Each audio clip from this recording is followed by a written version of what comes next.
There we go. Okay. We're live. Background is centered. So, forgive the later start. Let me pull everything up here. Should be a low-key stream today, but a good one, kind of ask me anything style stream. I'm going to discuss my latest video that I published last week in place of a live stream, and discuss how it was made and the challenges that I had, which were plenty, and the contest in general that is being hosted by Curt Jaimungal from Theories of Everything. So let's pull up Excel though.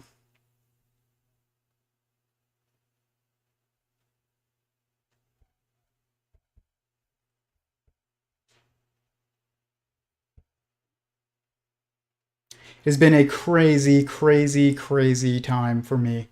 So I apologize if things seem a bit hectic, but they have been.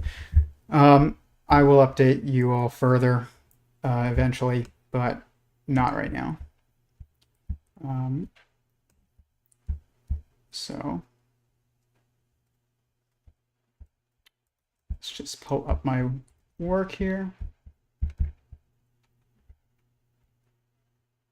Please comment in the chat any questions that you have, anything that you want to talk about. Please hit the like button. It really helps fuel the algorithm.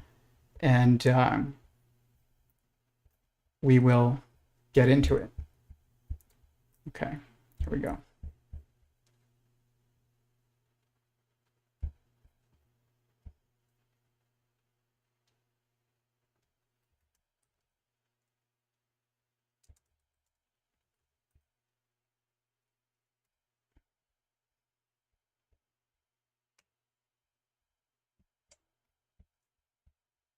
All right, so tonight I wanted to talk about the video that I had done last week. If you haven't seen it, this is it. Please check it out. It's only 25 minutes, and it is about how do you create a theory of everything? What is the definition of a theory of everything?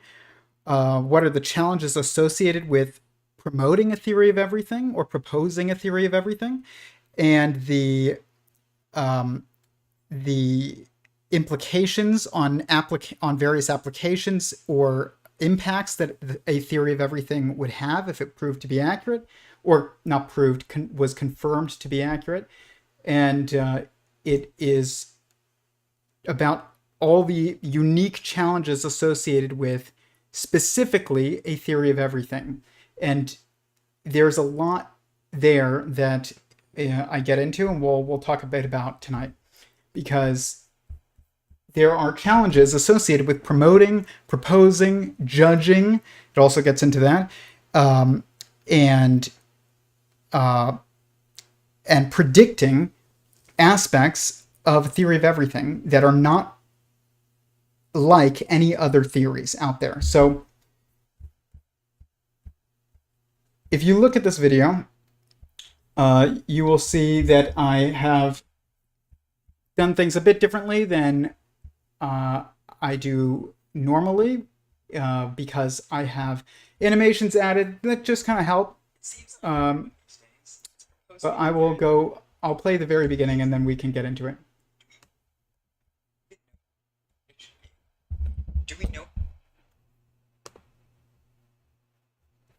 Seems like everyone these days is proposing a new theory of everything. But what even is a theory of everything? Do we even know what it should be? Do we know how we should judge any of the current proposals for a theory of everything? And if one of these proposals ends up being confirmed as truly fundamental, what impacts should we expect it to have?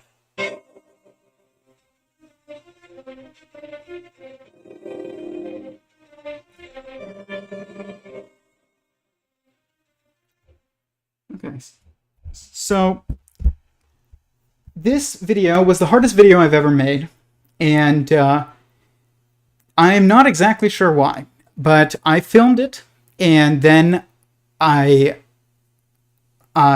had all the footage in like most of the footage in about an hour and or so, a bit over an hour video file, and when I went to go save it, it got corrupted because I don't have enough space on this computer. So I think that's the reason. I don't really know the reason, but it got corrupted, so I had to reshoot the entire thing. So if you would like to financially contribute to this project and help us invest in better equipment, Patreon link below. But I did end up being able to reshoot it, and it actually came out, I think, better. But guys, it was so tough. I'm really good at live streams, and except the beginning of this one was a bit rough. I've been dealing with just some health. I don't even want to say concerns, but just things lately. So I'll get into it later. But I'm fine if anybody is curious. But we've just been dealing with a lot. So this stream, despite its rocky start, I am actually pretty decent at live streams at this point, and I can pretty much speak for hours without stopping, and it doesn't faze me one bit as long as it's live. If it's not live, I'm pretty out of practice and terrible. So at the end of that video, there is a blooper reel because, and it needed to be there. I did debate on whether or not I should include it because I don't know if I didn't want to detract from the seriousness of the video, but at the same time, it's a well done video, but it's I don't know, it's not the most polished production, but it's pretty decent for the amount of time that I had to reshoot it and re-edit it and everything. But the video took me hours of footage just to film a 25-minute video. So granted, I wasn't as organized going into it as I should have been if I wanted to be more concise. But the thing was also is that there were arguments that I made in the video that were unique to that video that I had never actually made before, I don't think, regarding the nature of reality. And it was very hard to shoot. I probably shot me speaking about if we want to understand the fundamental nature of reality, we have to reevaluate our foundational assumptions. Like, I had to reshoot that so many times, and it did end up being very good though. So we're going to take a look at some of the arguments that I made and talk about them because I don't think I've ever made them before. They kind of just came to me while shooting. They weren't in the first cut. Some of them were, but not at least one of them. So like I said, highly recommend checking that video out. Please hit the like button on this video, on that video. It helps fuel the algorithm. I have heard of certain streams being certain channels that do not produce controversial content in the way that you would think is controversial recently being suspended for scientific misinformation, something like that. And they just comment on theoretical physics ideas that are fringe, and that's why they were suspended. So I think it was the Gen Z podcast, he had said that. So I was supposed to go on his channel, so just be aware that like censorship is at play still here at YouTube. If you want to follow this project outside of YouTube, please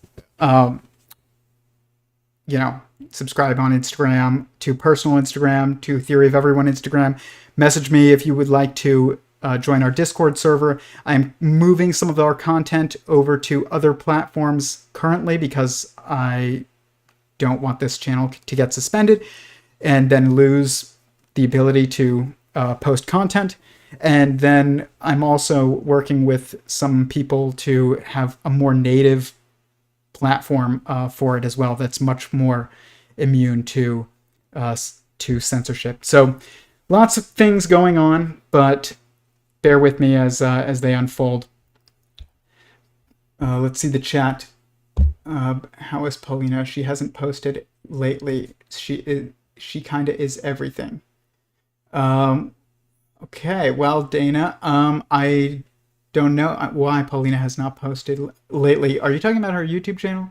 Because I think she did post recently, but I think she posts on Instagram pretty regularly. I'm glad you enjoy her content. I'll definitely let her know. She will appreciate that. Paulina is my wife, if for those who are watching and do not know that. But she will be on here pretty soon. We are going to talk about some projects that we have going on that merge with the goals of this project and are also separate as well. So be on the lookout for that. But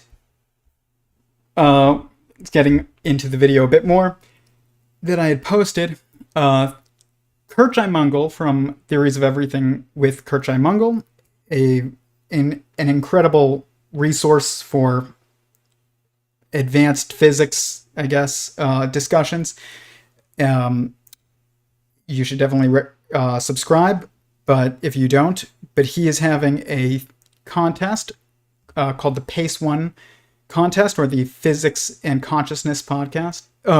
Physics and Consciousness contest. Wow, this could go in the blooper reel. And there are going to be 5 winners picked, and wasn't originally going to enter, but because I didn't know exactly what to discuss, and I didn't really want to enter my own theory, because I don't know. I didn't think that was the goal of the contest. I could have been wrong. I know other people are posting their theories into it, but I didn't think it was the original goal of the contest. So, and I wasn't sure what else I would put in there. But then I thought of the idea of doing a how-to video on theories of everything, basically answering specific questions. It turned out to be 4, big surprise. Questions about what is it like to propose a theory of everything? What is the definition of a theory of everything? I propose a new definition for a theory of everything, even though I also get into what is the currently accepted definition. And also I get into Eric Weinstein's definition that he's recently proposed, and I state my disagreements with it. For the record, I'm a fan of geometric unity and his goal of shaking up physics, and I think that geometric unity is going to prove to be a fruitful pursuit, and that many aspects of it will prove to be accurate. I don't have any issue with Eric's theory, but I do have an issue with his definition of a theory of everything, and that is stated in the video that I posted last week. So, but I figured that this was a good topic because I have firsthand experience with it. And as I talk about in the video, there is no substitute for firsthand experience, because firsthand experience is not based on any extra assumptions, okay? And that means that it's more trustworthy, even though people say, that, personal testimony and stuff is not as reliable in court and things like that. This is not court. Your understanding of your reality is not court. And if you want to understand reality as best you can, you have to base it on your firsthand personal experiences before you base it on secondhand information. Like, I don't know, if you're told the Earth is a sphere and you've never been outside it, then you're basing that on secondhand information. That doesn't mean it's incorrect. It just means it is built on other assumptions, which are usually built on other assumptions and built on other assumptions, etc. So you prioritize firsthand information always. So this was a clip from the video that I wanted to share.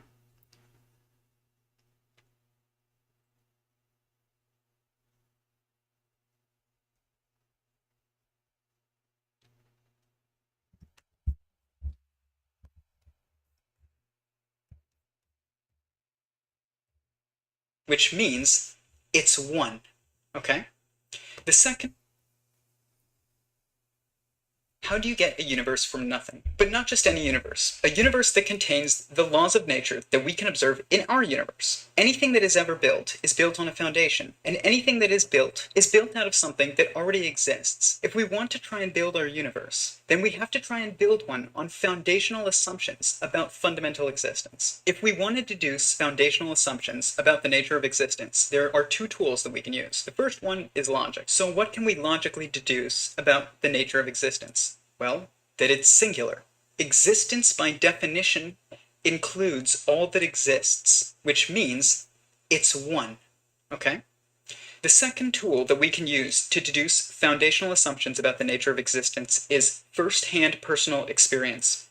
You cannot use second-hand information in order to make assumptions about the foundational nature of existence, because second-hand information is built on previous assumptions always. So, given our experiences, what can we deduce about the fundamental nature of existence? What is the foundation of our understanding of our experiences? The foundation of all of our understanding is the truth that we hold above all other truths. It is the assumption that you hold as true above all other assumptions. In order to figure out the assumption that you use to judge all other assumptions by regarding your experiences, you have to ask yourself, what is the truest thing that I know? There is only one answer to this question, and that answer is I am. If the truest thing that I can know is that I am, what does that imply about the foundational nature of our reality? Well, let's break it down. I, meaning someone, a sentient someone. Am, meaning existing. I am means sentient someone exists. It means someone exists. There is nothing truer that you know. Every other assumption that I have about my experience, about my reality, about all reality that I can observe, this is true of everyone, rides on that one assumption that someone exists. That means that to the best of our knowledge, foundational reality is a someone who exists. You cannot argue against that. Every argument that you would put forth would be based on other assumptions. If we take that word everything, and if... Okay. See if that helps the lighting a bit. Maybe not. I don't know.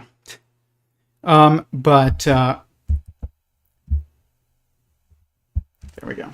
Maybe that helps the lighting. I don't know. The camera adjusts its white balance and stuff based on what is in the center of the frame, and I'm not always in the center. But that sequence of two arguments was kind of the furthest that I get into my own theory in this video that I had made. And the reason for that, though, is because it's necessary to explain what you must reference if you're going to take a look at fundamental reality and try and deduce its nature. And the reality is that that is all you can do, basically. And that as I stated in the video, the answer for everyone is the same in that pursuit. The answer is that the most foundational assumption that you have about the nature of existence is that I am. And that you exist, that you are sentient, and you are, meaning you are someone, and you exist as something as well. You are someone and something, but foundationally you are someone. And then the other thing that you can deduce about the nature of reality is that it is singular. And so this does kind of lead to sentient singularity theory, because it's a singular sentience. That is the nature of reality. But that wasn't the intention of really showing that. It's just that is the end result of showing how you can most primarily understand the nature of your reality, and that doing so leads to one conclusion, and that one conclusion is sentient singularity theory. But that wasn't, like I said, the intention. But the thing is it doesn't have to be. If sentient singularity theory is correct, then that would happen. Okay? Like, there's no avoiding it. And I thought that was cool, because I didn't intend to do that, but I realized it after I shot it. I was like, dang. Those two things that you can deduce, that it is singular. Existence is all that exists. It is all-encompassing, meaning it's one. And that it is that a sentient someone, or that someone, you could just say, but someone being different from something, is that someone is sentient and something is not, at least according to sentient singularity theory. But it just led to reality being defined as a singular someone, which means, or as one someone, which is like as someone. You could just even say it with one word. Reality is someone. And that is the same as sentient singularity theory. So that was very cool, and I had never made that argument, I don't think, before, regarding just how that reality is someone, and that is what you can deduce by your personal experience about the nature of reality. And I had made the argument, but not in that context before, juxtaposed or next to the idea that it's singular. And I thought that was very cool. It was kind of profound after I did it. I was like, dang.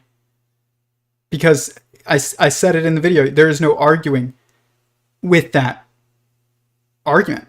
As I've said before, I have debated PhDs in the philosophy of consciousness before, who were arguing with me their thesis, which is that consciousness is an illusion and that it doesn't exist really. That's crazy, guys. That's legitimately crazy. Think about, like, my question was, who is arguing, whose thesis is it? And but that statement of regarding, that reality is someone, because you can most foundationally know that someone exists, and that you cannot argue against that, because every other argument would be based on additional assumptions. That was the part that was new, and it was very cool to realize that. I figure this stuff out too as I do this, with you guys. I don't just have all the answers figured out and then come here and preach. I'm figuring out this stuff as well. And a lot of the things I figure out on my live streams, but this wasn't a live stream. But I did figure out something new, which is just an understanding that fundamental assumption that someone exists, that the nature of reality from a first principles perspective appears to be someone is irrefutable in terms of, I guess, in a hierarchy of information, meaning there is no information that someone could cite that would trump firsthand information, and that could therefore be refuting of that statement. Plus, you cannot refute that statement without you refuting it. So you're proving the statement true in your attempt to refute it. And I get that people will be like, oh, well, actually, though, we know that the fundamental nature of reality is that it's this fabric of space-time, and that consciousness evolves from unconsciousness, and that rocks are not conscious, and atoms aren't conscious, and molecules aren't conscious, and planets aren't conscious. First of all, even if some of those statements are true, you still can't know that. You cannot tell me, even though I do not think that rocks are conscious, you cannot state that they're not conscious without that statement being built on some secondary assumptions. So, and you're not a rock, so how do you know? I don't think rocks are conscious. That does not fit with my theory. But you can't state that they're not conscious because without it being built on secondary assumptions. So you can't state that the most foundational nature of reality is unconsciousness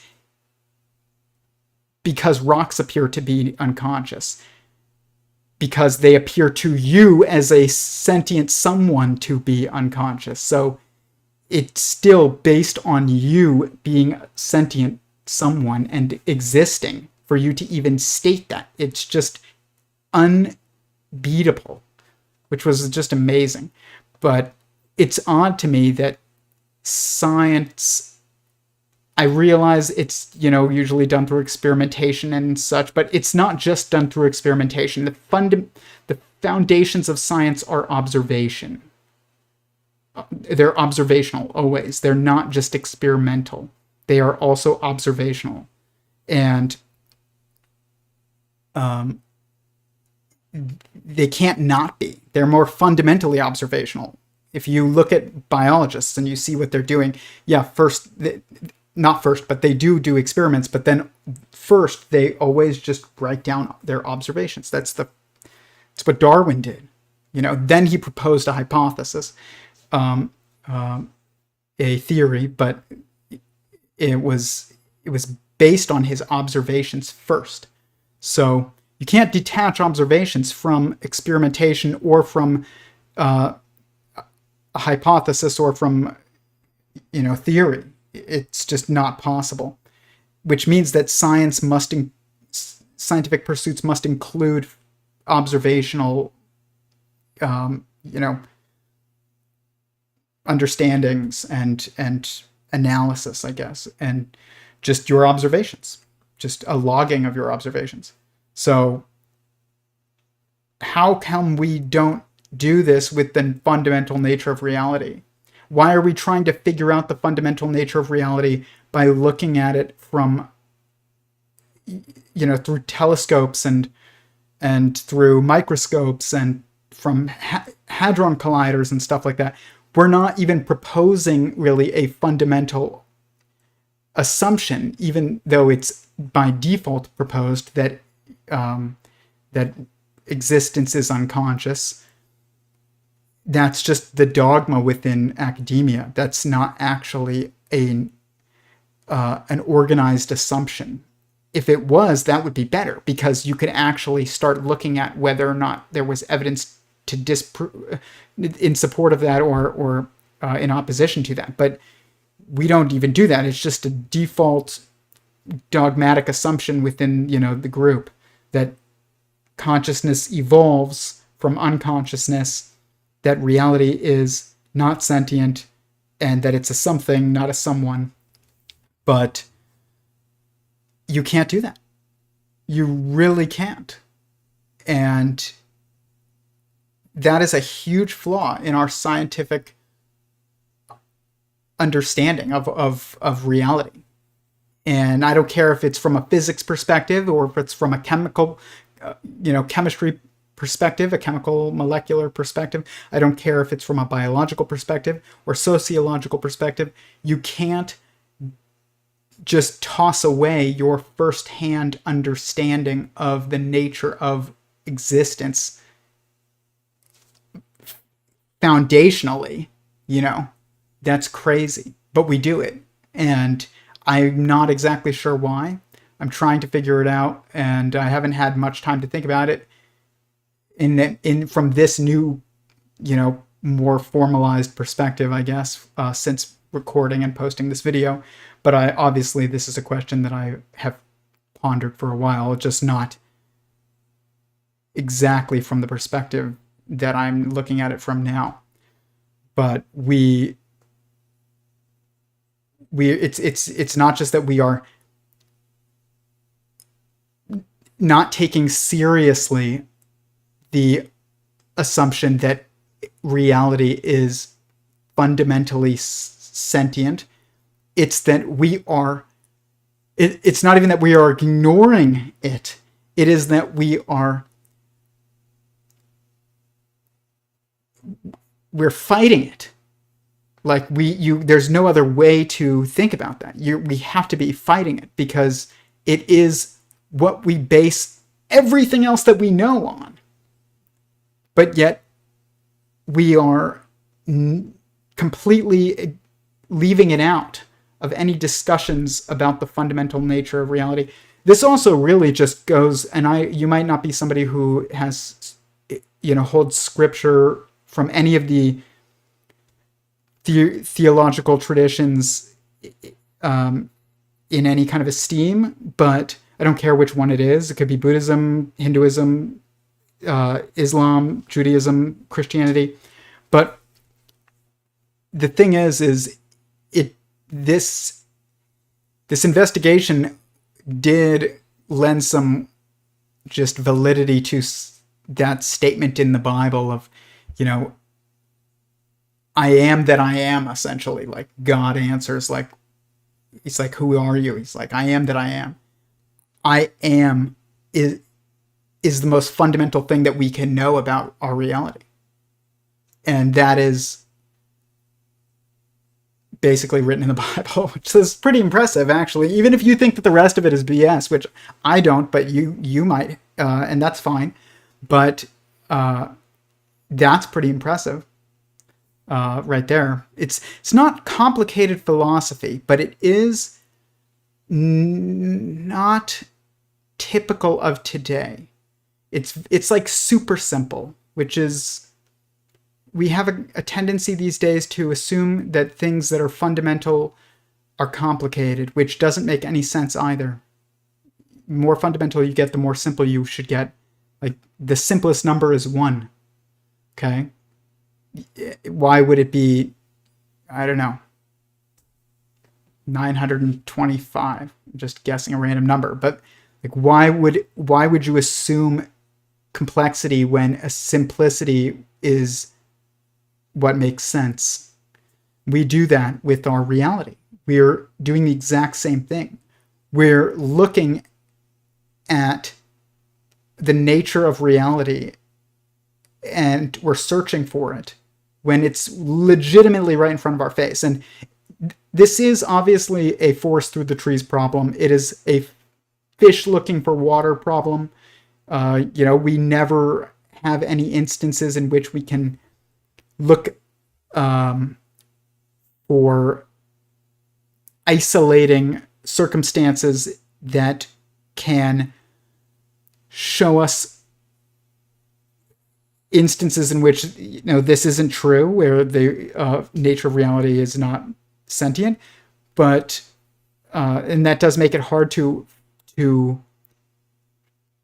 just define, because it's like a screen in front of your face always, and you've never seen the world without the screen, so you don't even question. You're not even looking for the screen. But the thing is it's not really a screen in front of your eyes. It is your eyes itself. Like, you can't even look at reality without this being the case. And reality, it appears, cannot even be without this being the case. So that was just fascinating for me. It really made me reflect. It's still making me reflect. Blows my mind a bit. But let's see. Oh man, we've got the bots in the chat. Remove.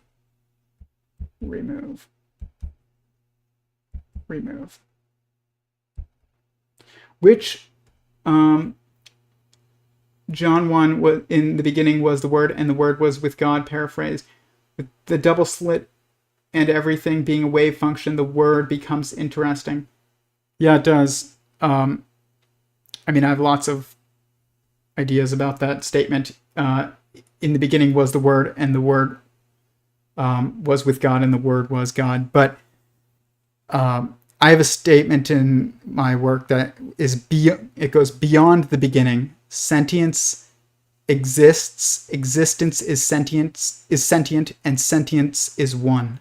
It's like beyond, you know, the beginning. It's not just, at first I wrote before the beginning, but you can't have a before the beginning. So then I realized it's beyond the beginning.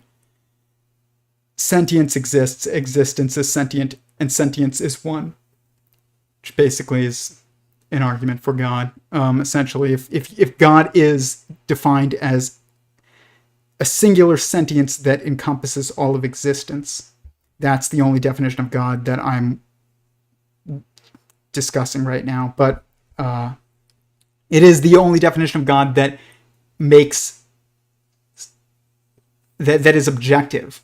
Every other definition of God is not foundational. It's built on additions. So nice haircut. Thank you. I appreciate it. Every now and then you gotta get a haircut. But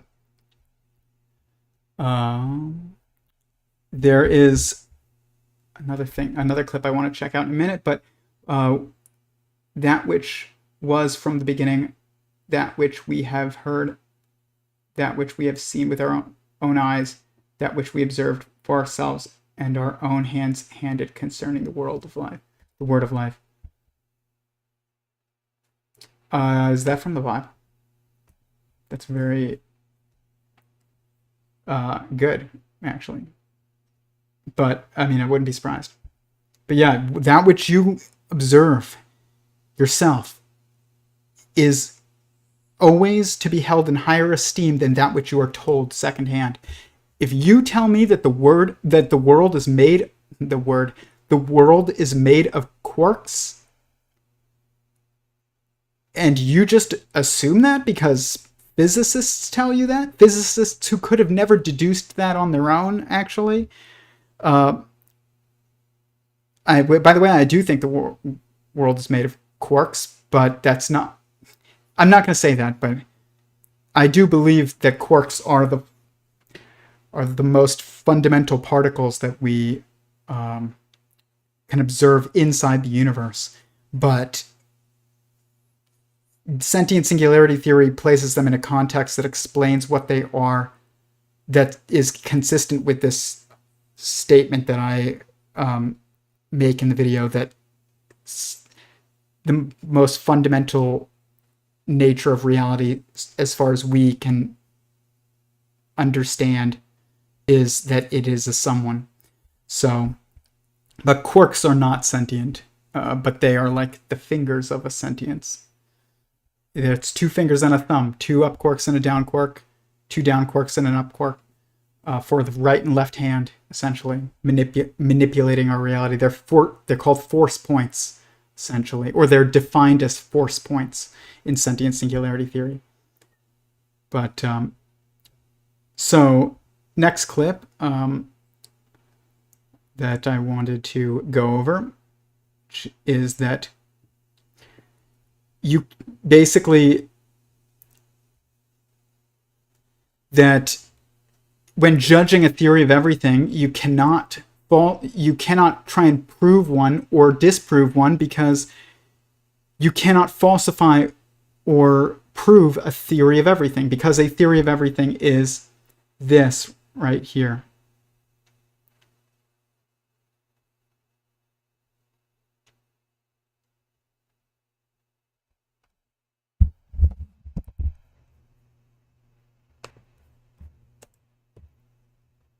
Of everything. To truly mean everything, and it should be taken to mean everything, otherwise why would you call it a theory of everything? Then it explains foundational reality. A theory of everything, or a fundamental theory, or a unified field theory, is a theory of fundamental reality that unifies all other fields. It is a theory that explains and contextualizes physics. It's a theory that explains and contextualizes mathematics. It's a theory that explains and contextualizes every field that we have and all the theories contained within them. The study of fundamental existence is metaphysics. Metaphysics is the branch of philosophy that deals with the first principles of things, including abstract concepts such as being, knowing, substance, cause, identity, time, and space. This is what a theory of everything is. It's a metaphysics theory. This is also why Stephen Wolfram calls it metamathematics, because it's fundamental to even mathematics. Given all of this, I would like to propose a new definition for a theory of everything. One that is concise, one that is simple, and one that is true. This is what I propose a theory of everything must be defined as. A theory of everything, fundamental theory, or unified field theory, is a recognizable, describable, predictable, and applicable pattern that occurs in every instance of objective observation, and an explanation for such a pattern. That last part, and an explanation for such a pattern, is unique to a fundamental theory. That is because it must be self-contained. The patterns that are contained within a theory of fundamental reality must be explained by the theory itself. This is Okay, so because a theory of everything is a pattern that occurs everywhere, it cannot be proven or falsified.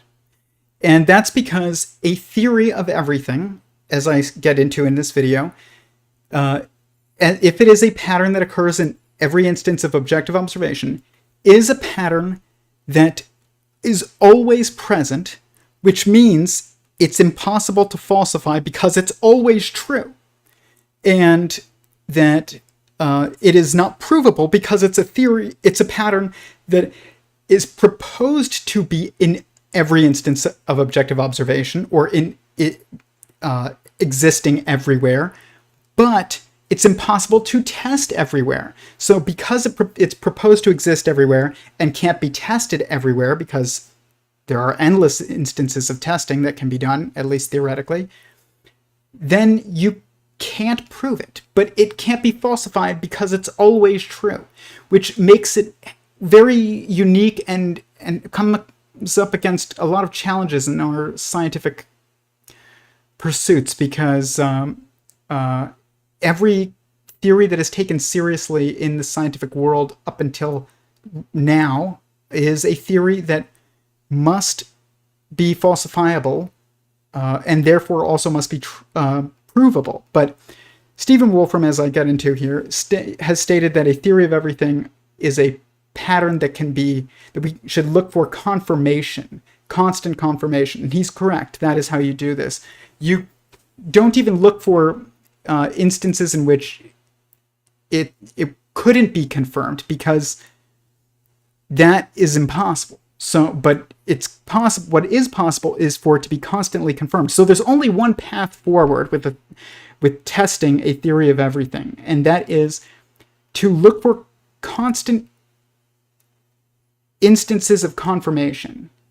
And you can test that in observation. You can test that in experimentation. You can even try and confirm it in engineering attempts, which is basically it's the same thing as an experiment, essentially.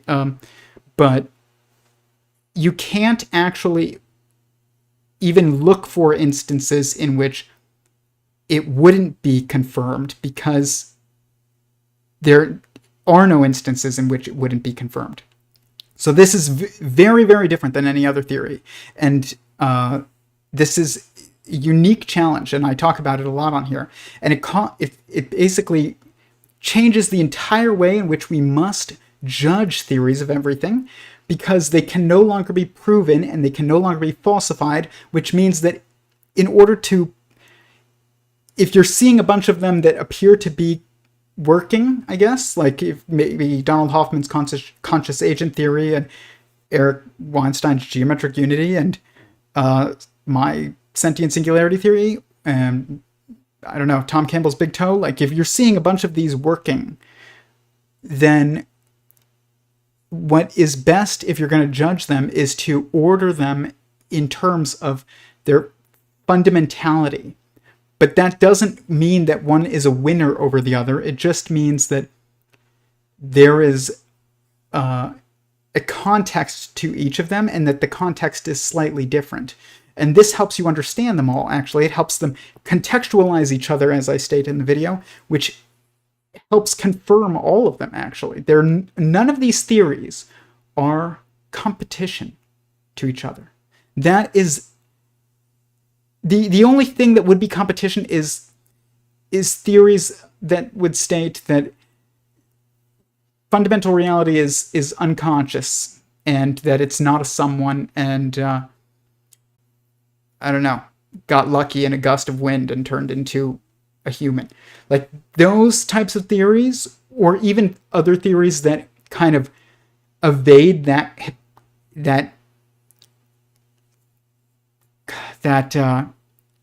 insanity, I guess, like many worlds. That doesn't mean multiverse. It means many worlds exist, and that's the way that we explain the fact that life exists. But that is even it's not even like the whole framing of that statement is wrong, because life, according to at least my work, didn't exist. If life is defined as a sentient being, then life always existed.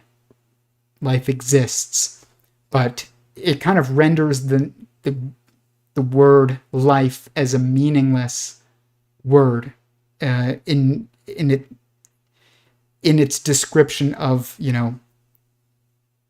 the animated replicative growth process of reality, I guess, of nature. But we probably would have to stop using the word in that manner, because that's a false way to use the word, because it is creating a false frame of the nature of regarding the nature of reality. But you would want to rank these toes in terms of fundamentality, and that they would basically build on each other and help contextualize each other and help explain each other. It's not a showdown, okay? It's just a process. And I had this idea because everyone wanted to, create the theory of everything in this group, other than myself, it seems, and that is assumed to be a singular someone who wins, kind of like Einstein. You basically get to be the next Einstein or something. I don't know, but that's not really even the true reality of Einstein's theories, because they're built on other theories, and there are theories that will come after that, like geometric unity, and then there will be theories that come after that, like sentient singularity theory. So they all contextualize each other. There is no instance in which that doesn't happen, but it's kind of assumed that there's going to be this winner, because every theory outside of this current pursuit of a unified field theory is a theory that is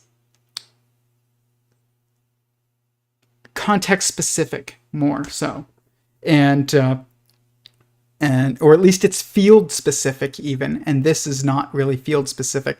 A unified field theory is the meta theory. It's like it's a metaphysics theory or meta mathematics theory. That's why it's a meta theory. It's a theory of theories, but there isn't really like a winner in this case. Like Watson and Crick were, basically racing others to describe the double helix, and then they were the ones that did it first, or at least were able to do it, and then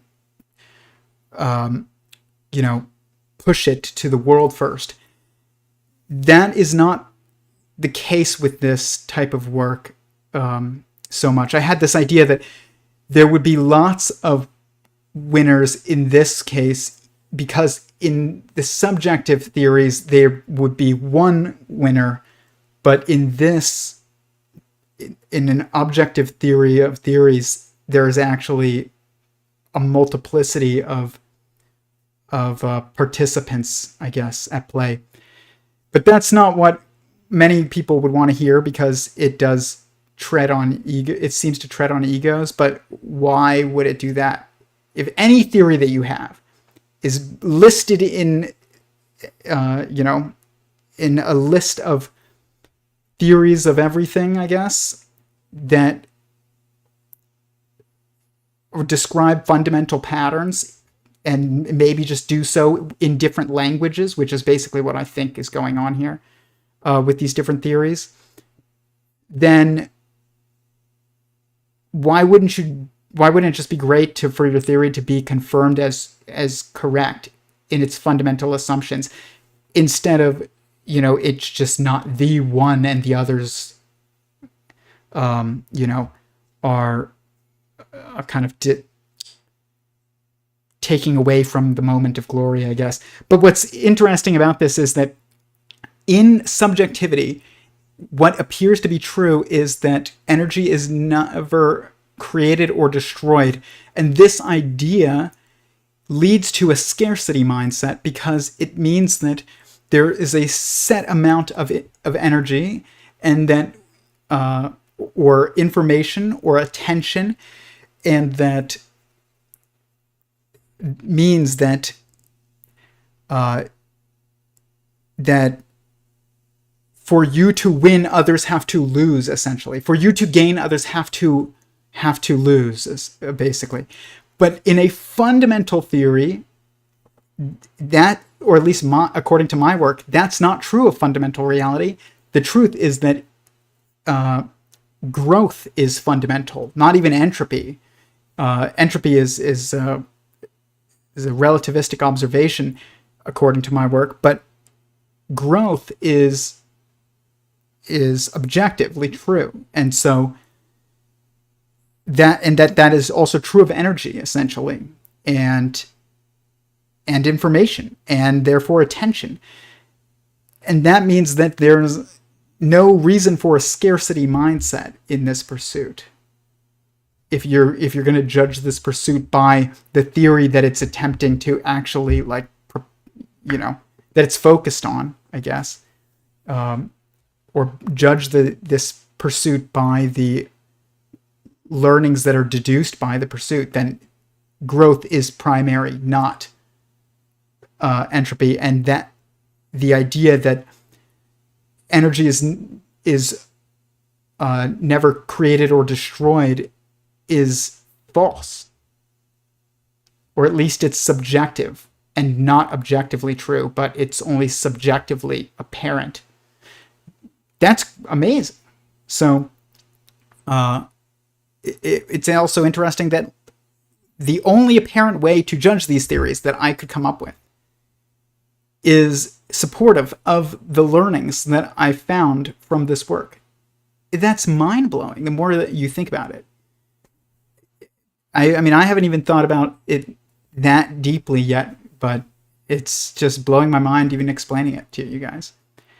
It's profound. The thing about these patterns of fundamental reality is that they're everywhere you look. So the more you focus and you just drill down into what is most true, what is most true about this situation and this situation and this situation, you'll always get these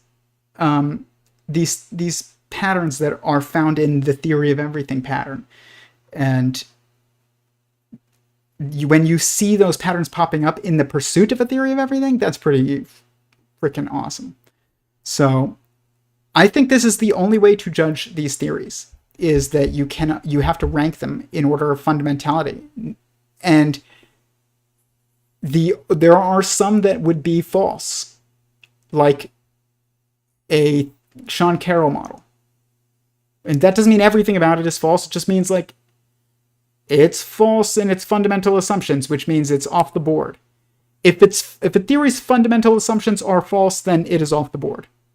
But so many worlds would be off the board.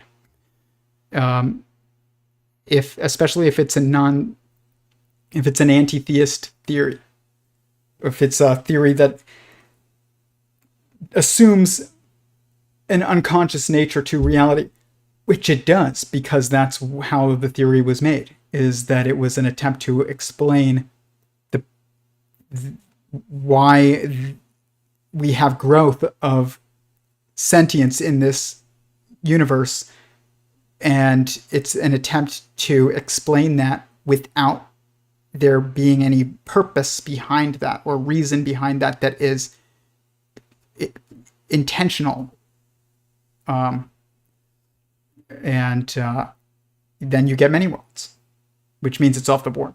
But every other theory listed in this video, which I go through, Eric Weinstein's theory, Donald Hoffman's theory, Stefan Alexander's theory, Tom Campbell's theory, Chris Langan's theory, Garrett Lisi's theory, Clea Irwin's theory, mine, string theory even, and constructor theory. I mean, I go through tons of theories, or list them at least. None of these theories are off the board as far as I'm concerned, but it's just, where do they rank on the board? They're all on the board.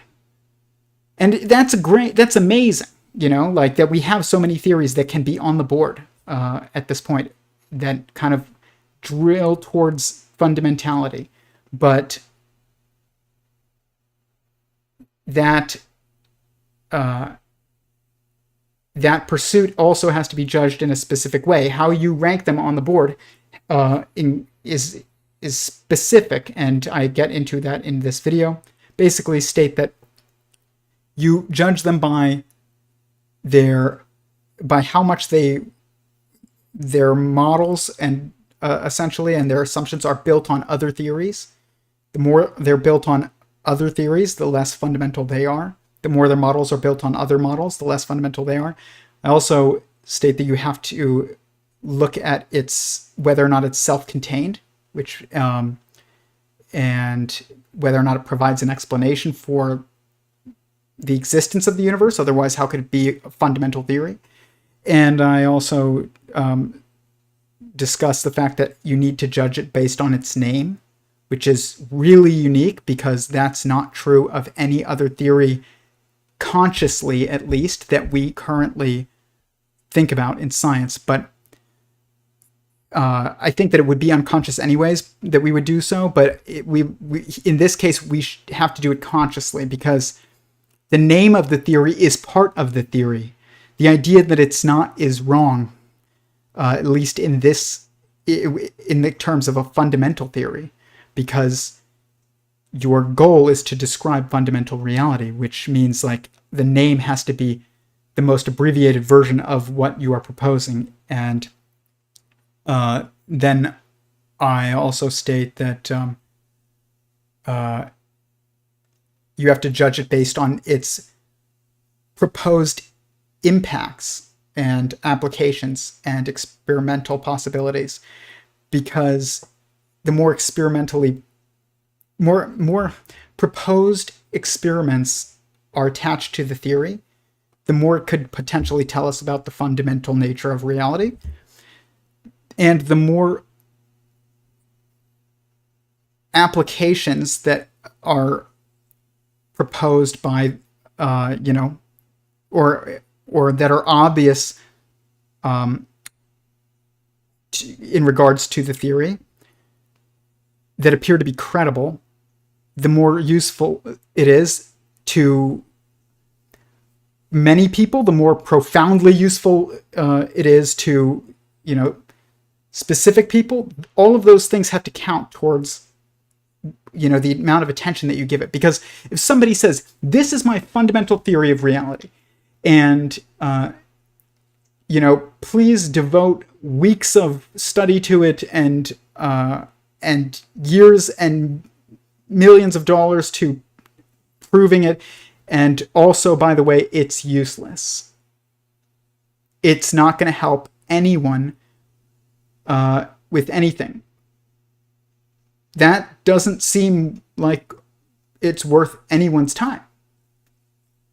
And if it's only going to help, people make super weapons like nukes or something like that, but it's not going to help us understand our own lives on a personal level, then it's not as useful as, and therefore not as valuable as one that would do both, essentially. And so you have to judge them based on their return as well, because we do, as individuals, have a finite amount of time that we can devote towards, and energy that we could devote towards things, I guess. Maybe energy, but at least time. And so it makes sense to focus on things that are likely to bring the highest return. And understanding if it doesn't help you do anything is not, probably, I would argue, means you don't actually understand. There's no instance in which understanding something is useless in its own context, at least. And why would you assume that to be the case in this? But that is kind of the curse of string theory, it seems, and it's holding over to people's assumptions about every other theory of fundamental reality. So, but I talk about that, and I explain why these things must be used to judge, the fundamentality of a theory of everything. Does it explain the origin of our universe? Does it have applications that are profound and profoundly useful to a widespread amount of people, or to everyone, which I would assume a theory of everything should actually be useful to everyone. And also, is it experimentally testable? And is that testability kind of obvious, or is it at least proposed by the proposer of the theory? And then, is the name describing of the fundamental nature of reality as proposed by the theory itself? These are the things that really must be used to judge theories of everything. And because you cannot disprove them, and you cannot prove them. You can only confirm their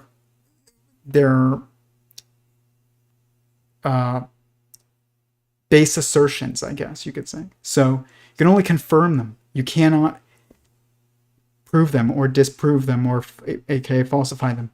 And so I talk about that and how that's unique. And I talk about also the social reasons why everybody wants a theory of everything to be discovered. I guess generated is a better way of putting it. I really struggled in whether or not I say a theory of everything should be discovered or created. But it's a combination of the two, which is generated is the way I think that we should describe it. It's discovered and created, but it's like mathematics. It's generative, but especially a fundamental theory is generative. It's not just discovered, but it's not just created either. It is objective, which means it can't just be anything, and it is also one, though, that is deduced by someone inside the universe. Otherwise, it's not just a theory. To God, a theory of everything is not a theory. It's just his reality of the constraints and degrees of freedom of his mind. Same thing with our mind. So it's not just a theory, but for us, trying to describe it is a theory. So I wanted to show another clip here that I think is interesting, but is about that, is that everybody wants a theory of everything, but when we're faced with it, we don't actually want it.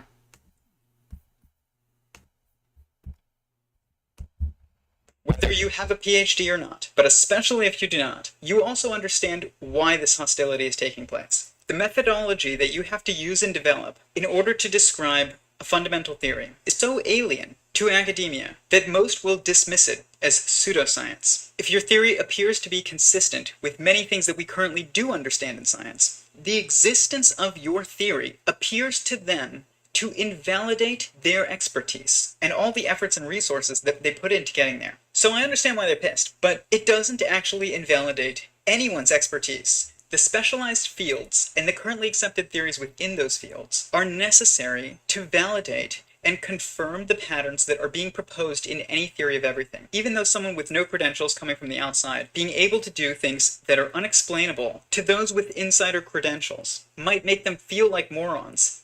They're not morons. You cannot solve many of these problems by looking at them from the inside out. You can only solve some of these issues by looking at them from the outside in. This is why many of our greatest mysteries in science have remained great mysteries. From within a system, it is incredibly difficult and sometimes impossible to know whether or not you are asking the wrong question. The reason for this is that in order to know whether or not you are asking the right question, you need context. And certain questions in science require total context in order to be understood. Questions involving free will versus determinism, unifying quantum mechanics and general relativity, the origins of life, the generation of the universe. Maybe there is no answer to how a universe comes from nothing, because a universe can't come from nothing. Maybe there is no answer to the question of how did life begin, because life had no beginning. Maybe you can't answer whether we have free will or whether the universe is deterministic, because determinism and free will are actually dependent concepts instead of mutually exclusive concepts. What if we can't build artificial general intelligence? Because that which is intelligent is that which is natural, and that which is artificial cannot be intelligent. Maybe you can't explain gravity from inside the universe, because it's coming from outside the universe. To even know whether or not these questions are the right questions is the context that is caused by understanding the system in its totality. Viewing the system as a whole, a God's eye view. The toe stepping does not... Okay, so that was an awesome sequence, I will just say. I thought that was so cool.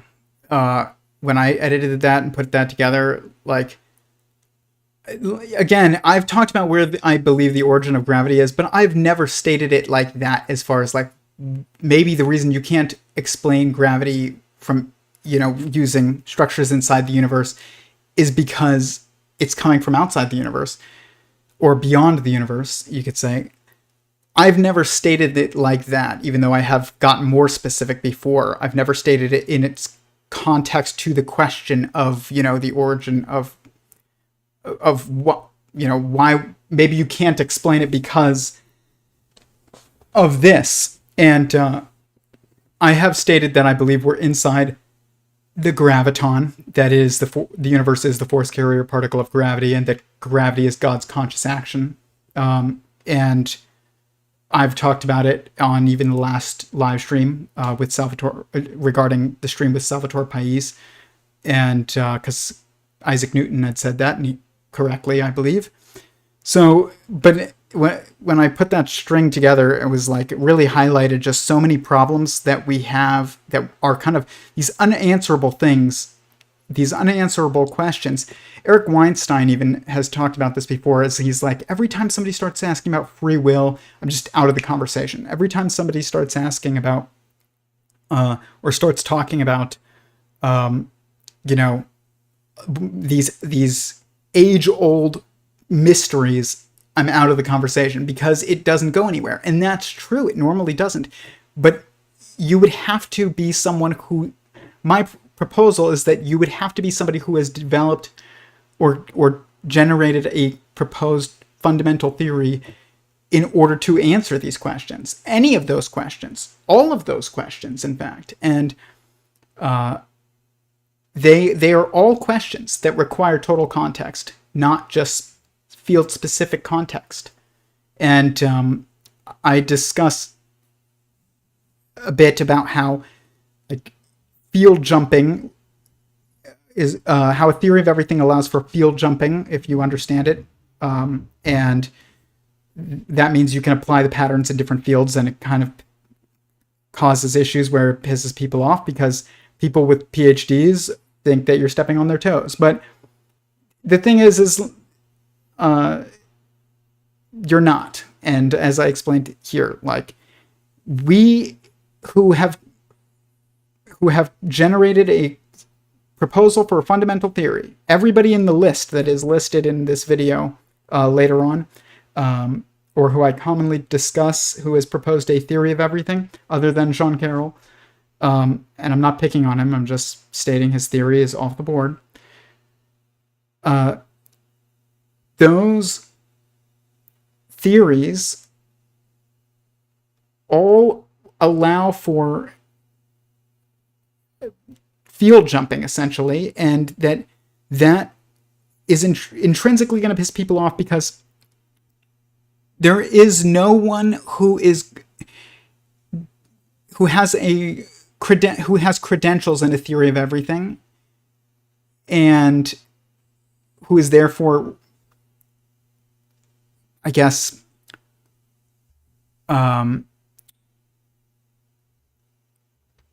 like an expert on the topic, other than those who are, generating one and doing a decent job at it.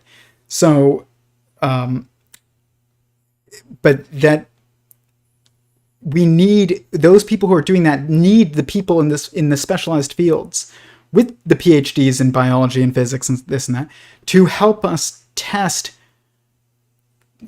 the patterns that are being proposed by our work. Now, the thing is about the reason for this is because while you can be a jack of all trades if you're going to be proposing a theory of everything, you can't really be a master of any one of them.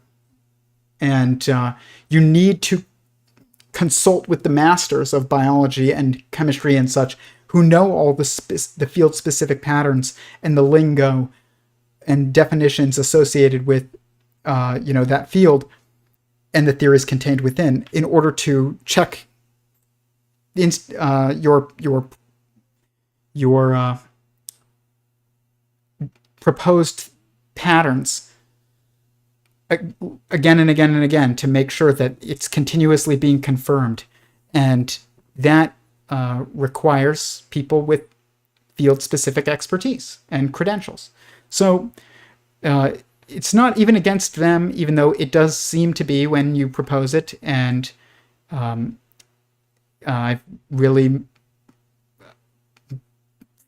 encountered an enormous amount of hostility in this journey, and also support. So I'm not just saying, it's not all bad, but it doesn't matter either. I would do it regardless of, if everybody was against me, I would still do this. And if everybody was for me, I would still be just as rigorous, or at least hopefully. So, I don't think it's anybody's criticism but my own that has caused me to be as rigorous as I've been, for the most part, because the rigor was intrinsic to the modeling that I've done. It wasn't because somebody specifically was like, telling me to be more rigorous. That doesn't mean I haven't been, I guess, more rigorous in my attempt to apply a pattern, but I have not been more rigorous in my modeling of such pattern, or my describing of such pattern, because that rigor is built into the theory, and you have to just be self-rigor. You have to test your own rigor, I guess. And it's just built into the process of this. So this has been another challenge in proposing a theory of everything, is that it steps on a lot of toes. And not only does it step on a lot of toes in academia, it steps on everyone's toes. And this is the reason, as I state in the video right here. There though, guys. Even worse than stepping on the toes of academia is that a fundamental theory has the potential to step on the toes of every individual in the world. And the reason for this is, like I said, it is not just a theory of physics. In fact, it's not just a theory that encapsulates what we currently call the hard sciences. It is a theory that contextualizes even the things that we consider the soft sciences, the social sciences. The answers to these questions are usually assumed to be nothing more than personal choice that is a matter of preference. But if these questions have concrete answers, It means that our questions regarding morality, individual responsibilities, collective responsibilities, and meaning, and economics, and nationality, and many of these other social structures have real answers, and are much more concrete than is currently assumed in common culture. And while these patterns can give us direction, if this is true, it is bound to step on everyone's toes. And the reason for this is simple. No one likes being told what to do. As I stated earlier. Exactly. So what's interesting about a theory of everything is that it will step on the toes of everyone in the world, and it will also step on, it will also be useful to everyone. Okay, so like because of the same exact reason, the same reasons why it will piss everyone off, at some point it will imply something that you don't like. It just will. That's just true of everybody, because we're fractions of reality. We're not the totality of it. We are pieces of the fractal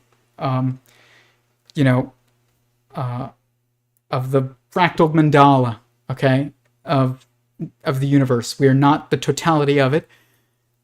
That means that our perspective is limited, and therefore we will have opinions and assumptions and experiences that are not total. And I'm trying to be very careful in this proposal of this theory, because I don't want to imply that many moral assumptions that are behaviorally specific. There's going to be some that will be intrinsic. It's just the reality. But I more just want to say that there is a true answer to the question of, should you get married or not? Or should you, what is your nationality? Or who are your people? Or what is the most, I guess, like, the most effective economic path, or the most economically effective path for you to go on, or something like that. My work implies that there are correct answers, true answers to all these questions, but I'm trying not to tell the answers, because I can't actually tell the answers, because many of these questions are specific to you, but the answers are do objectively exist. That's what it is implied. The context, though, is specific. And so if I make blanket statements about what is a moral requirement or something like that, then it might be taken that that's true for everyone, but that might not be true for everybody. It might be true for most people except this specific circumstance, but you would have to figure out whether or not you fall into that specific circumstance, or whether or not you fall into the common circumstance.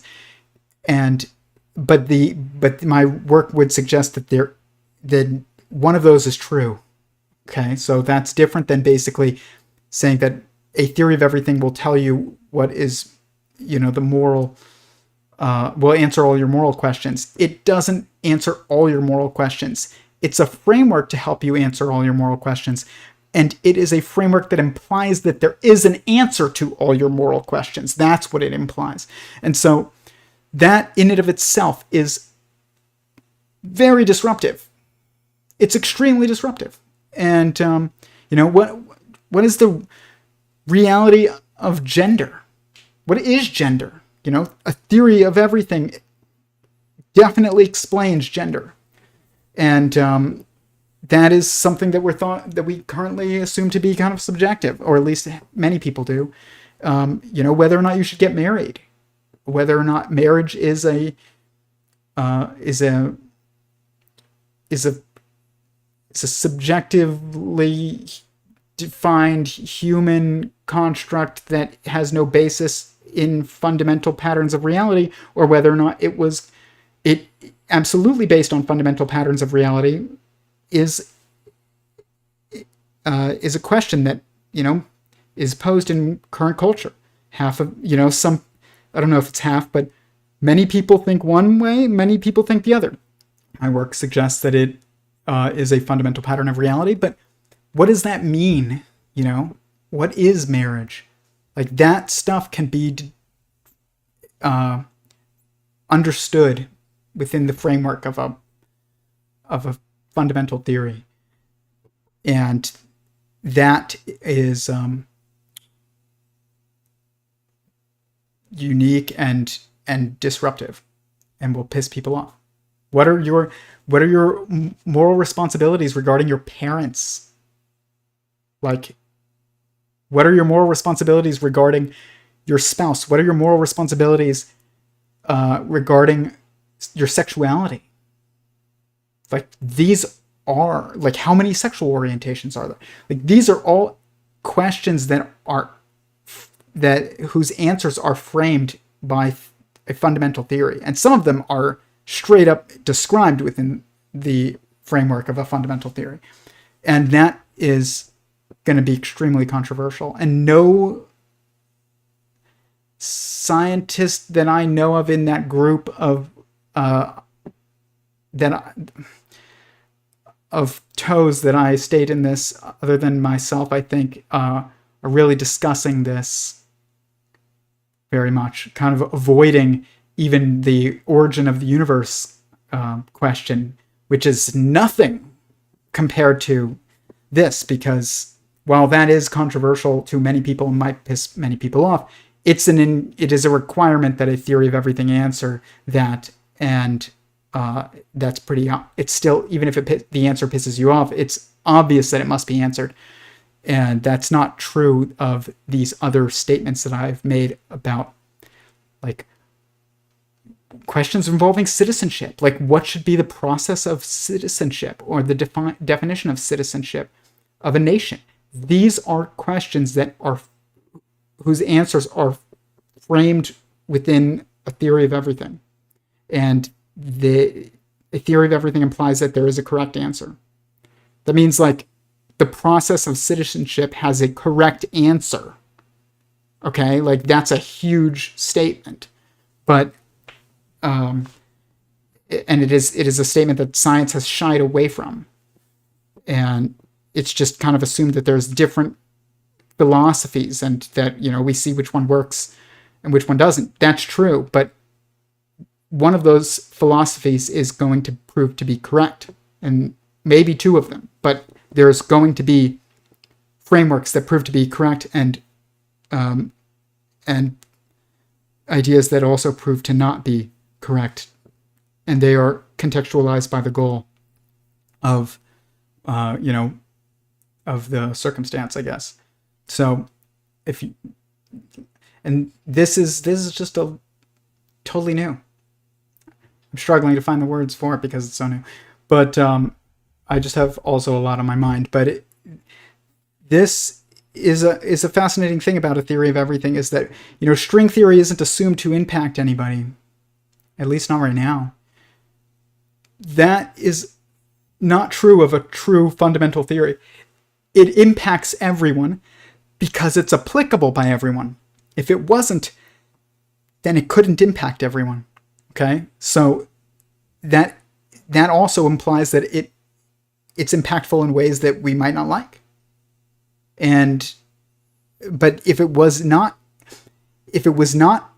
able to piss off everyone in the world, then it also would not be applicable by everyone in the world. So it's like a, you know, double-edged blade, I guess, or double-sided issue here, because a double-edged sword, that's what it's called, because it's got this annoying aspect that's true for everyone, and then it's got this applicable aspect that's true for everyone, and they are intrinsically tied. So, but the thing, not be angry about it, probably, but you know, you'd need a God's eye view for that, and that is not something that is easy to get in this in your life. I guess maybe after, you know, in your afterlife, but outside that experience, it's just not possible to get total context. And sometimes you can get enough context, but other times you might not get enough context, but it is impossible to get total context. And that's another unique thing about a theory of everything that's true. It's just going to piss everybody off for so many reasons, guys. It's something everybody's fascinated by, and it's something that also will piss everyone off if they truly understand what a theory of everything is. It's going to piss you off. If it doesn't piss you off, or it doesn't bother you, I guess is a better way of putting it. If it doesn't bother you at all, then you don't understand what a theory of everything is. So, but that doesn't, the positives outweigh the negatives. There isn't really negatives. The negatives is that you not getting what you want. It's like a kid who like wants candy and the parent is like, no, you're going to get cavities and trust me, in like 7 minutes, you're not going to care whether or not you had that Tootsie Roll. But in the moment, you're going to throw a fit about it. Like, that is the reality of why it would make you angry. It's not that it's stating ugly truths. There is no ugly truths. Everything that is, the truer something is, the more beautiful it is. That is just a fundamental property of nature. And anybody who disagrees with that does not understand nature, at least not as well as I do. And I will take that statement to the bank as somebody with a limited perspective who can be, upset by circumstances of life just as much as anyone else, I have family that's dealing with health issues right now. Like, that is upsetting. But at the same time, like, there's a context to that I don't understand, and we also have to trust that. Bible says, like, lean not on your own understanding, except regarding the fundamental nature of reality, but not in the grand scheme of happenings, I guess you could say. So lean on your own understanding regarding the nature of reality. Lean not on your own understanding regarding the goings-on of life. Have you tried new AI chatbots? A little bit. I'm not too interested in them, to be honest. What they're doing has very little to do with what I think general intelligence is related to. It's just a fancy math equations with big databases of logged responses, and it has nothing to do with general intelligence. It's just a math equation. Are you paying any attention to the elections?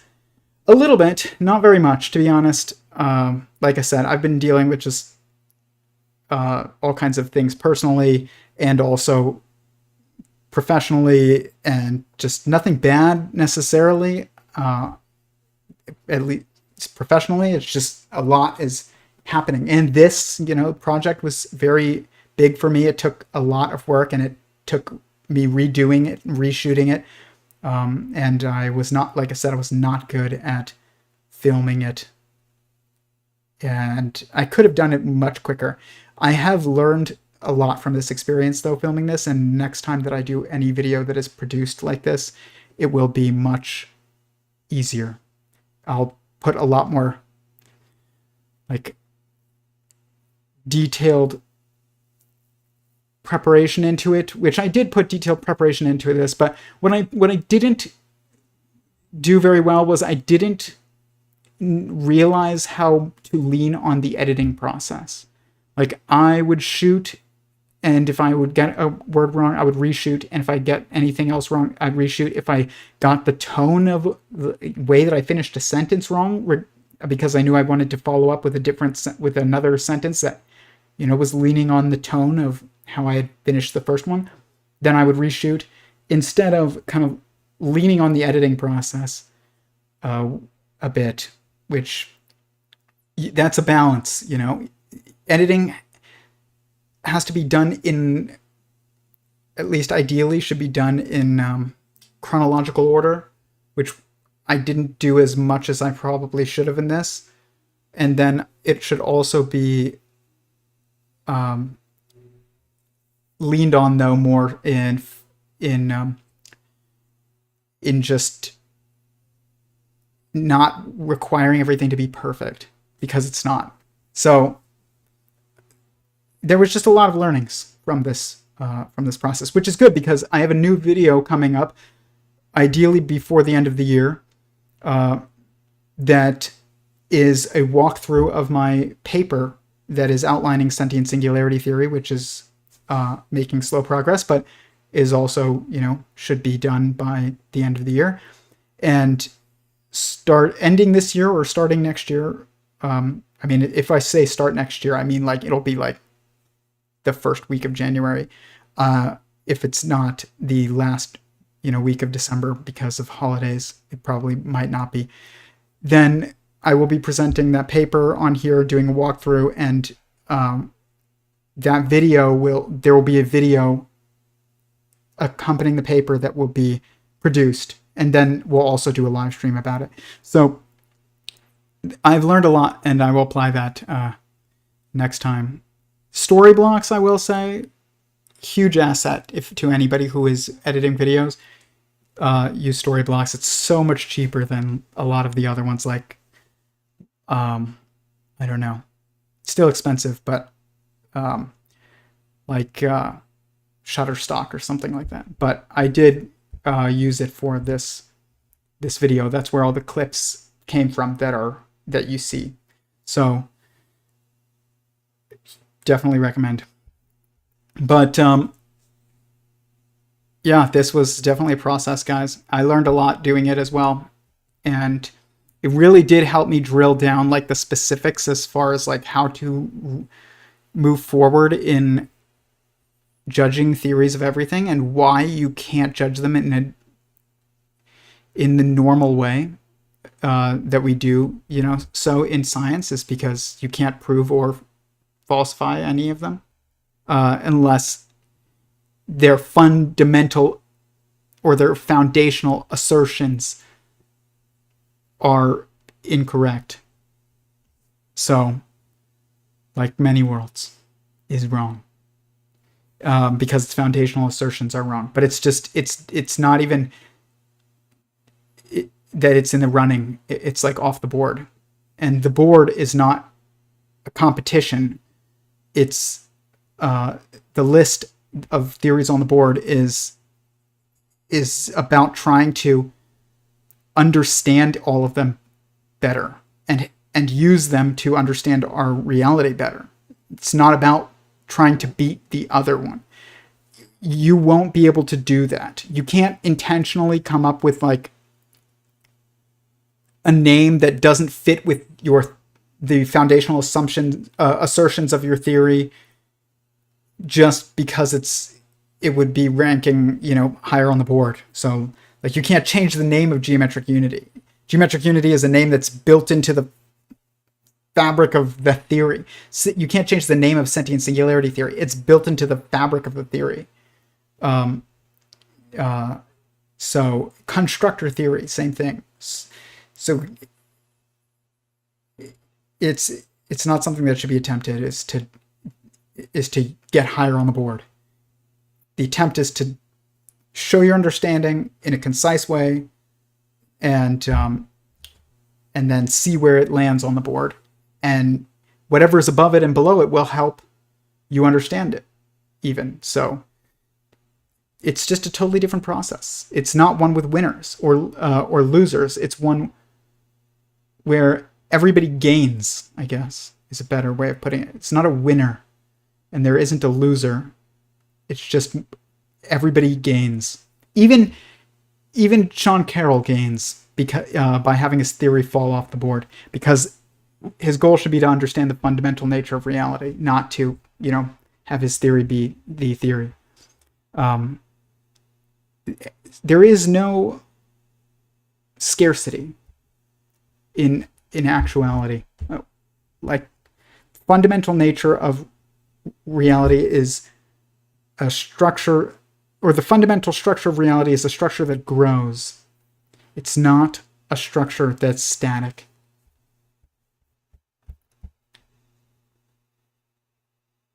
Marriage as archetypes versus marriage as a social construct. It's both. It's both a social construct and an archetype. Marriage. It's something that we define, but it's something that's also just defined, and it's something that exists, and that's why there are specific patterns regarding marriage that are, present in every single culture on earth, that seem to persist, at least. That is one where marriage is between a man and a woman, and one man, one woman, or sometimes one man and multiple women. And that is a pattern that you can observe in the isotopes of the elements, of atoms.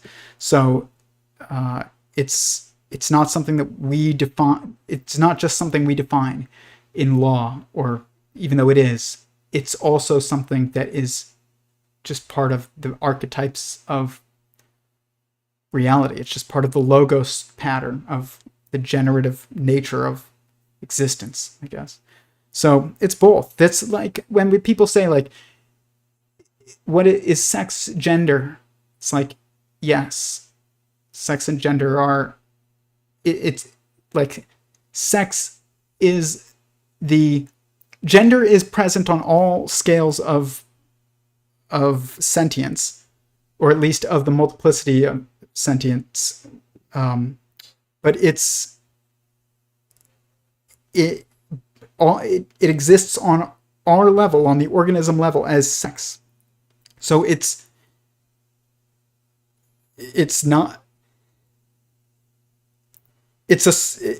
is partially socially related in that it would be a social construct, but it's not a social construct in that it is something that can be changed. It is something that is intrinsic and fundamental, and that sex, biological sex, is the same thing as gender, but it's also not all of what gender is. The patterns of gender occur on every scale, not just the biological scale. And there is just a subjective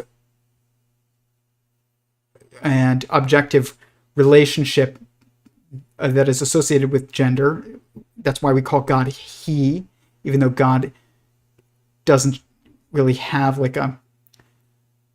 God has aspects of both genders built in to him intrinsically, because we are growing within God. God creates life within God, and that means that God has feminine attributes, or female attributes almost, but like God also has male attributes in that we're subject to him, and he is, takes initiative in, and that is why creation has happened, and why we have multiplicity of sentience, because God is not just reactive, God is active. So God, in that way, God is masculine. So there's different aspects to this, but they're within a concrete framework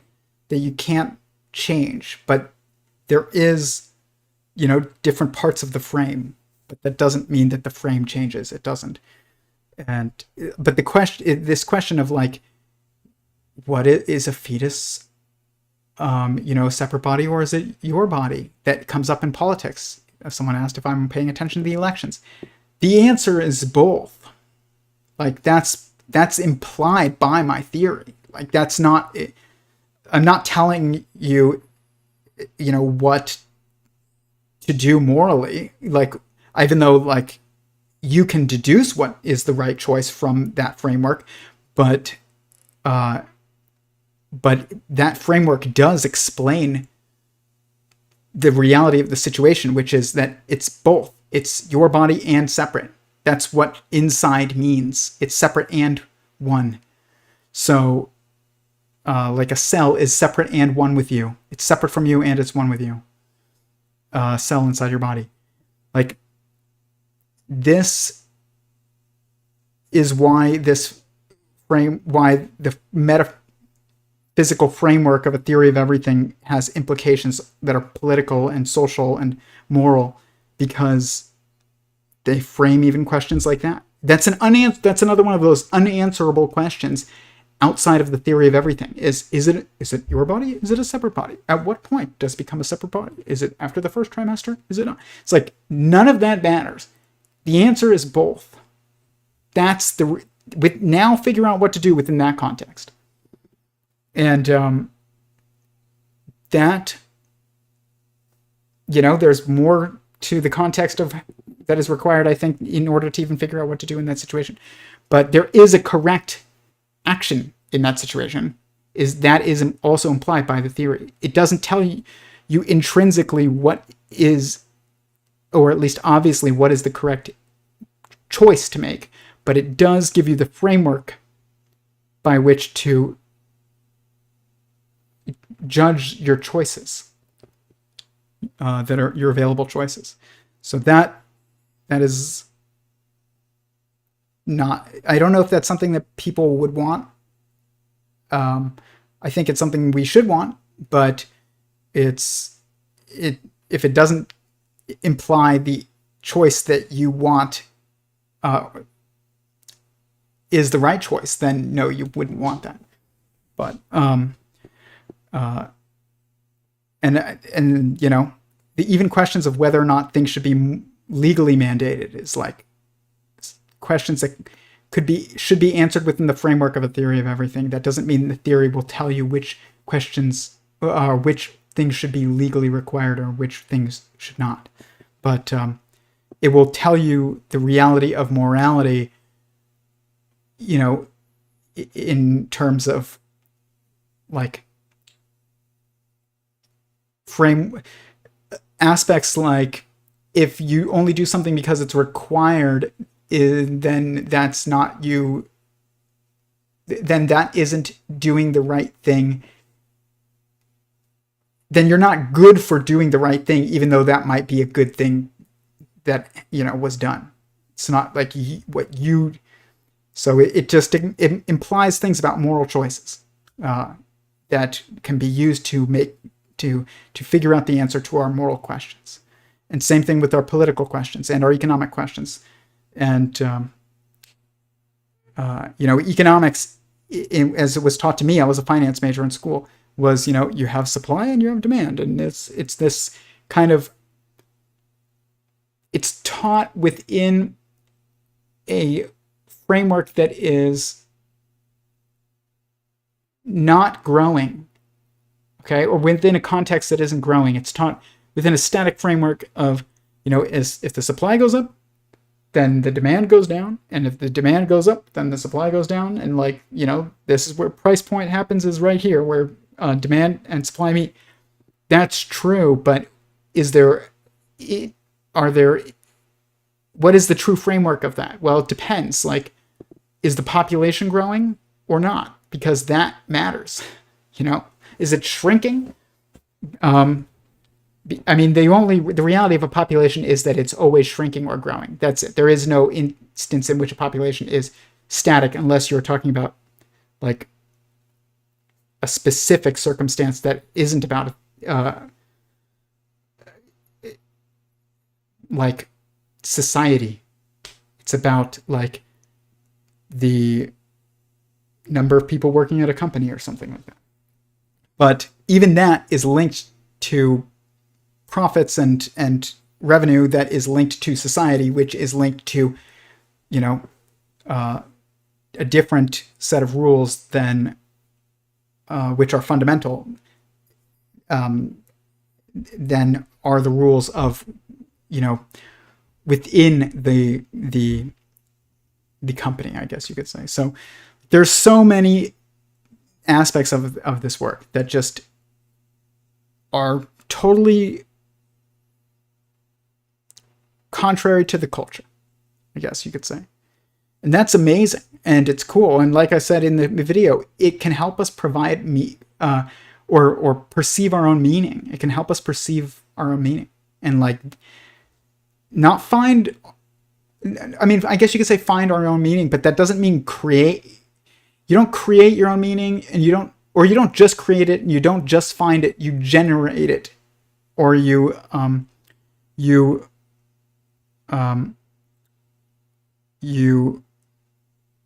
basically you generate it, essentially. You discover it and you create it at the same time. But you can't just create it any way that you want. There's a specific definition of what meaning is, and like it's a foundation to sentient singularity theory. Is why was the universe created? Not just who created the universe, but why was it created? There's a answer to that question, and it wasn't. There's a number of answers to that question, and they fall within a hierarchy of fundamentality, just like the answers to a theory of everything. But there are more important reasons why the universe was created and less important reasons. But there were reasons, and those reasons matter to our moral framework, and you can deduce those reasons actually, and that is totally counter to our scientific culture. Like it means that intentions are intrinsically tied to the fundamental nature of reality, which they are. Goals are. Goals are defining. Even Jordan Peterson talked about this with Curt Jaimungal when he had him on. He said, is a table a square thing with, 4 protrusions or something? Or is it a sitting down to eat tool, essentially? Is it a tool for us to sit down at and eat at? Or is it just a square thing with 4 protrusions? What's more fundamentally true? Well, it's a place to sit. It's a tool to aid in the sitting and eating, in sitting and eating. So, like, goals frame our reality in many ways. So there's just different things that are different about the most fundamental of theories compared to the theories that are less fundamental. The less fundamental a theory is, the less impactful it will be. And the more fundamental a theory is, the more impactful it will be. And when I say that, like, the less fundamental a theory is, the more impactful it could, more profoundly it could impact a specific circumstance that's usually like technological. But the more fundamental a theory is, the more universally useful it is to others, which that usefulness is also profound. I mean, if a theory explains that your existence is intrinsically meaningful, and that you are here for a reason, and that you have specific responsibilities while here, just knowing that, if you truly like embrace that idea, that makes that theory more fundamentally impactful than any other theory that exists. And the fact that that is true to everyone regarding such a theory makes it, as impactful as any theory could possibly be. So,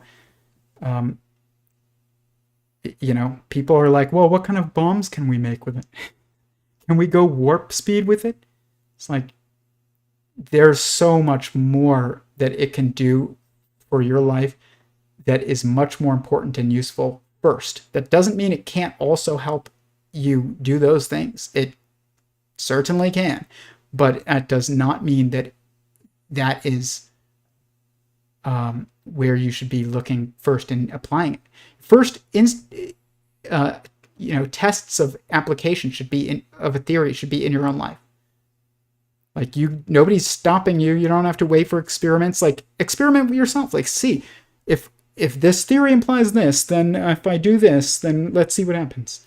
If meaning comes from our impact on others, then the more that I try to positively impact people, does that make me feel more meaningful? Like, and do I need to make a permanent commitment in order to have a permanent impact, or in order to knowably have a permanent impact, or more obviously have a permanent impact on another in order to perceive my own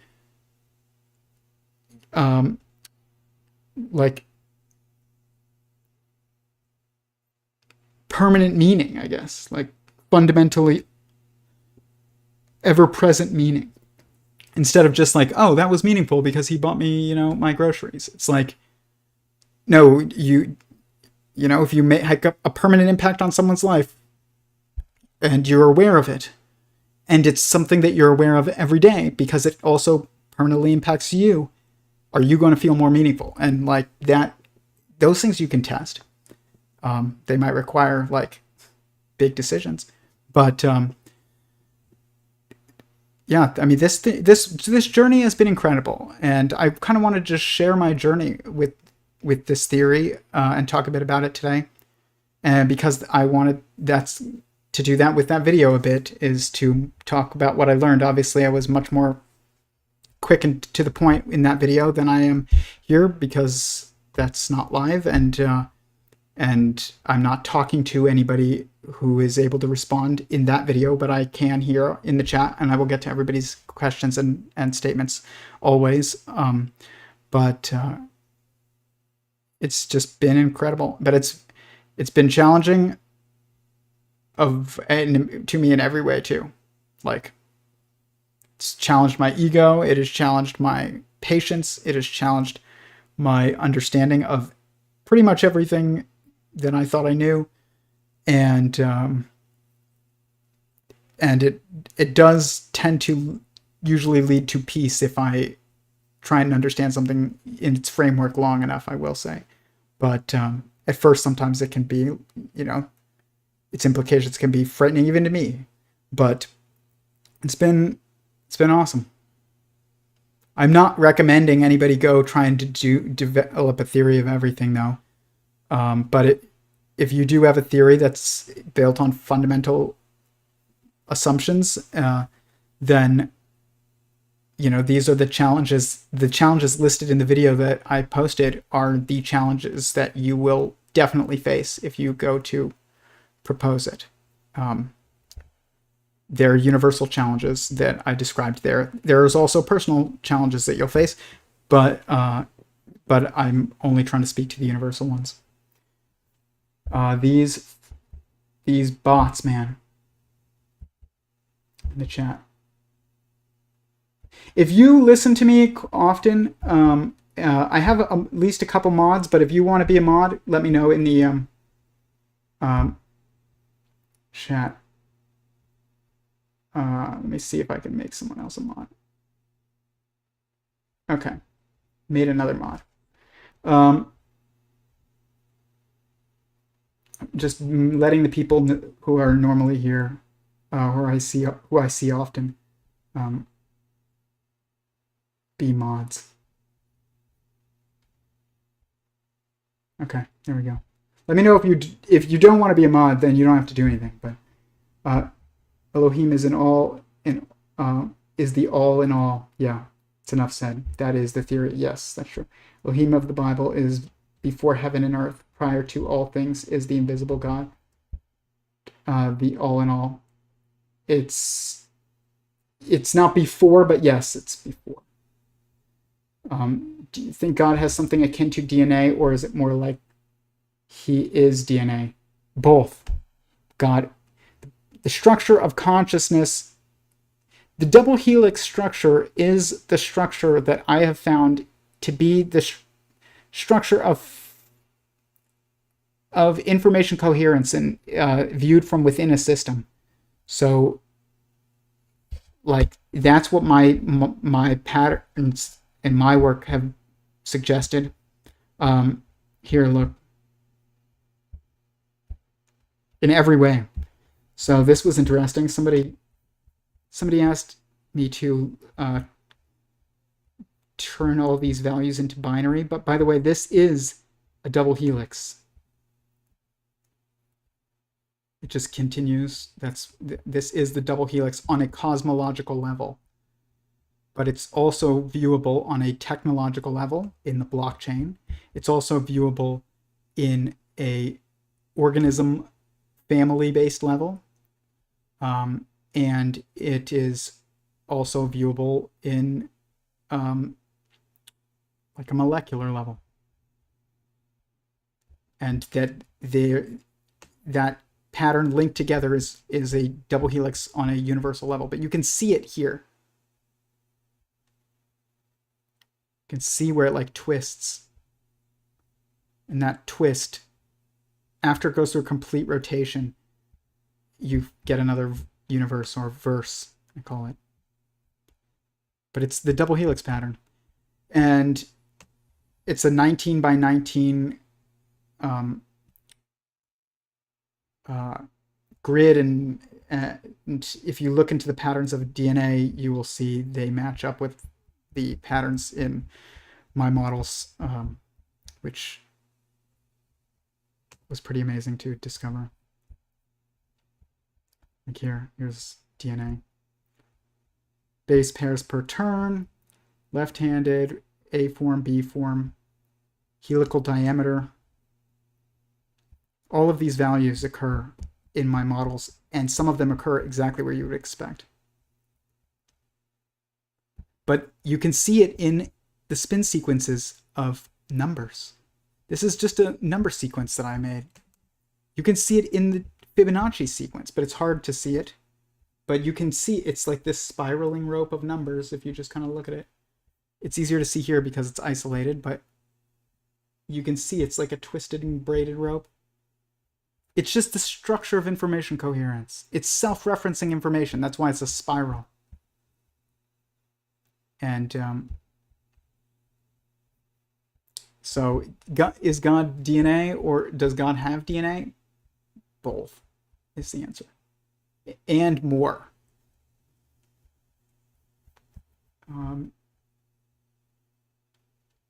The 11D hyperspace of string theory is omnipotency. I don't know what that means, omnipotency, but I think that the 11D hyperspace that they assume in string theory is not about hyperspace.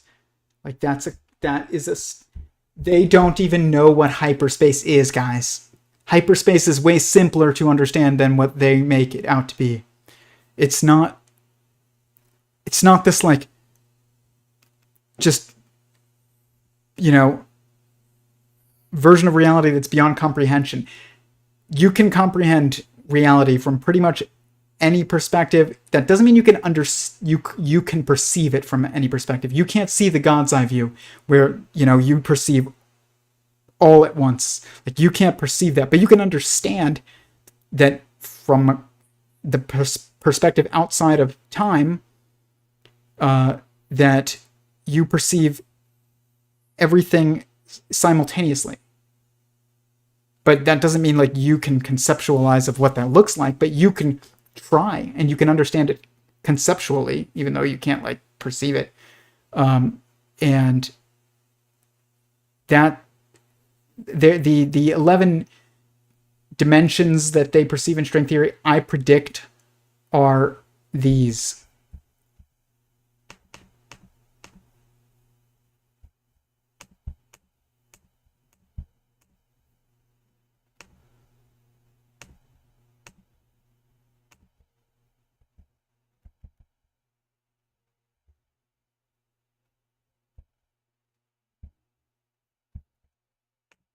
So I think that what it is that, at least in part, is that it's like, it says 1, 2, 3, 4, 5, 6, 7, 8, 9.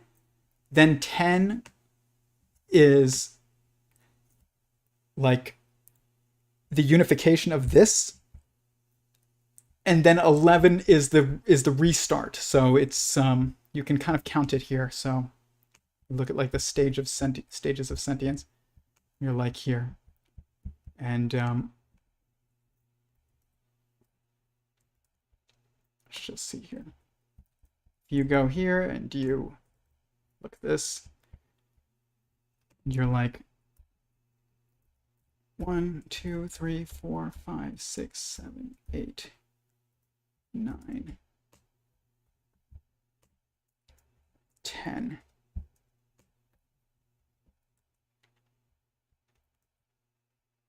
And then 11 is like, I guess you could say this is so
then it restarts again.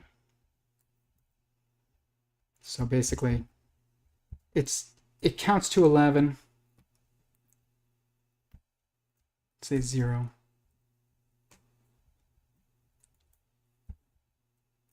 And then it would be like counting to 11 again. Oh wait, no. Goes.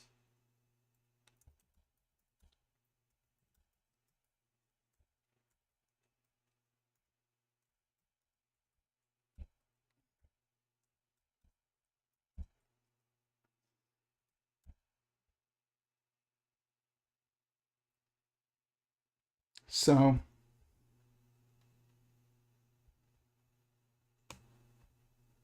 there's 10, and you get to that. And then there's 10, and you get another one.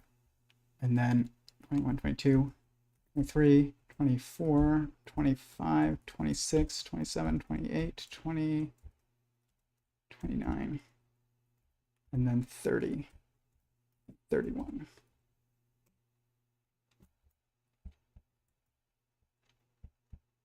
So this would be like 11, and then this would be 11. So from force point to force point is 11. From force point to force point is 11, and then again from force point to force point is 11. So it's just like there's 11 perspectives from force point to force point. So 11 dimensions from force point to force point. And a dimension is a perspective of either a degree of freedom or a constraint. That's what it is. I know that might not jive with everybody's definition, but that is the definition. It's the most true definition. It's a degree of freedom, but it's also a constraint, but it's a perspective of a degree of freedom or a constraint, which is the same thing as a degree of freedom or a constraint. Once I said to Eric Weinstein, a dimension is a perspective, and he was like, no, it's not. It's a degree of freedom. And I was like, I didn't argue with him because I wanted to ask him a question about his work. I didn't try and argue with him, but he's not wrong, but he's not totally correct either. He's wrong in his assumption that I was wrong, but his answer was not wrong either. It is a degree of freedom, but it's a degree of freedom and a constraint are two sides of one coin, and that coin is the dimension. And more like, if you want to understand what that is it's like it's a perspective that you can that is perceivable to a sentient being. So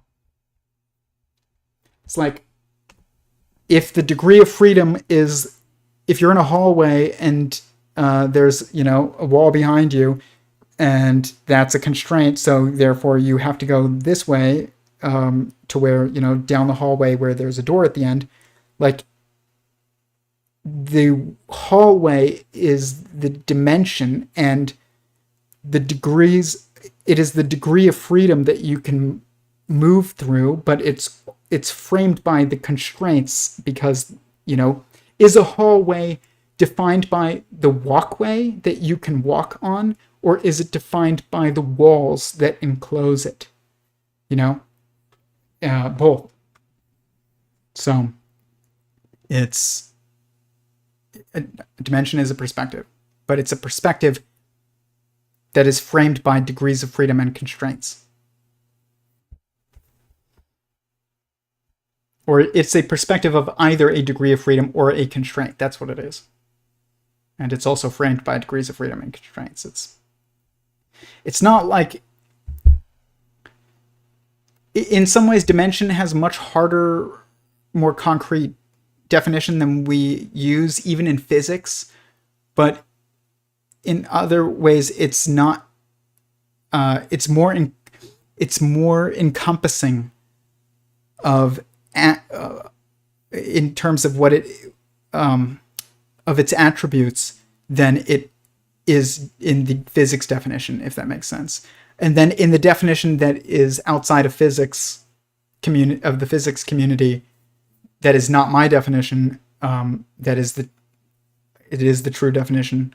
And like I said, there is a true definition. If you're assuming that it has a definition, then there's a true definition.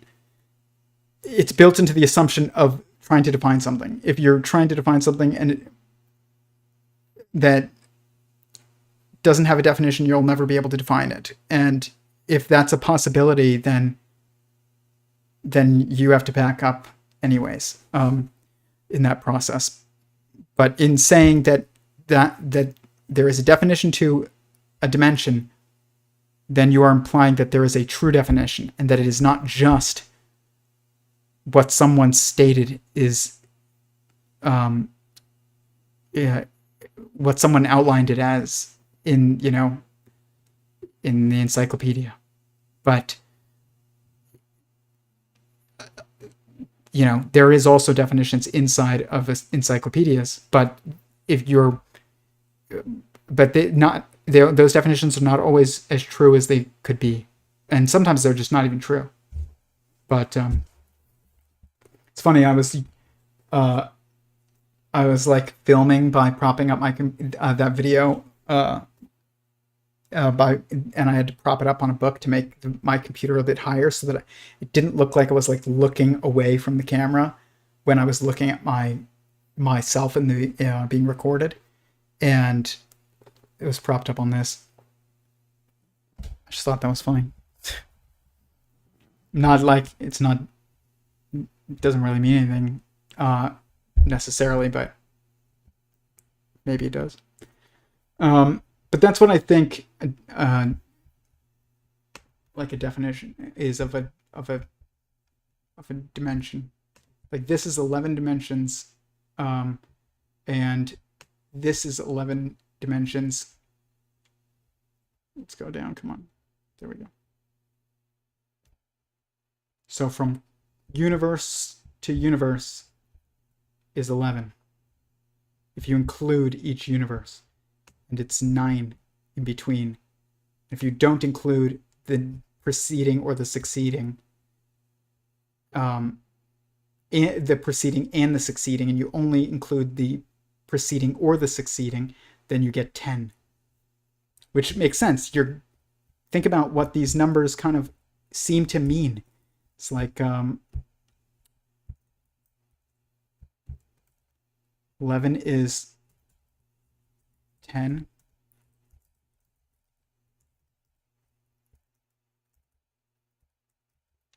Is 1. 1 and 1. And this is like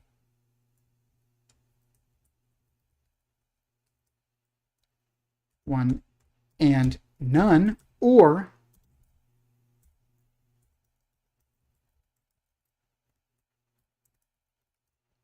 one and infinity. It just depends. But one and one, one and none, or one and infinity, which is like a circle, never ending. Even the way that we look at numbers is just, it's like there's built-in lessons regarding their assertions into the symbolism that we use for each one. I'm not saying I understand it all, just saying these ones are pretty obvious. My favorite number always growing up was 9 and 4, which are the two most important numbers inside sentient singularity theory's foundational models, other than 1.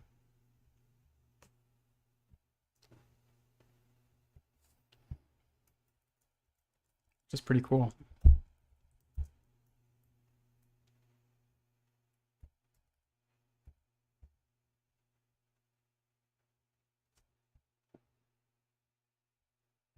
Interesting.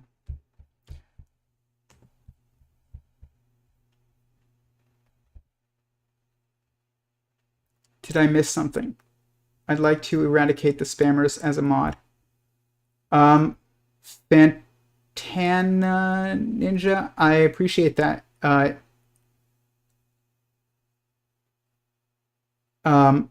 you've been working. Okay, I'll let you be a mod. But I hope I see you in the chat more often, because I've never seen you, I don't think. Hail the memes of destruction. I love those numbers, yeah. If you encountered the character, the Flash, in real life, how would you explain his powers? Probably couldn't. I mean, what are his powers? To move? How fast are we talking? He can't go faster than the speed of light. If he goes faster than the speed of light, then I'd explain his powers as not moving fast, but moving within temporal and spatial dimensions. And if he's moving at under the speed of light, then I'm just saying he's moving very fast. I liked 8 and infinity. I always liked 8 too. And 8 is in the infinity sign turned, you know? It's like, is also this. And that's fascinating because there are 8 periods in the periodicity of sentience, or in the bot periodicity, which I think is periodicity of sentience. It's like and it is the replicating, you know, it replicates again and again and again and again and again. It's infinitely, you know, one of the things that this has got me to think a lot about is infinity, and like, what is the definition of infinity? And it's that infinity is infinite growth. It's like infinite replication or infinite growth. That's what infinity is. It's has a starting point and no end. And then there's eternity, eternally, which is there's no beginning and no end. And whereas infinitely has a beginning and no end. And to just its growth. Infinity means infinite growth, never-ending growth. But that kind of implies a beginning, because if it didn't have a beginning, then you almost can't tell growth. You need a starting point in order to, you know, have growth, I guess. Like if there was no 1, then you would not be able to really tell, you wouldn't even be able to have a 3 or 4. You couldn't tell me that 4 was bigger than 3, was more than 3, if it didn't start with 1. It had to start, and then you judge every succeeding like sliver based on that initial condition. So it needs an initial condition. Eternally or eternity is the ever-present condition. Basically, it's like it's also the initial condition, but it's also the ever-present condition.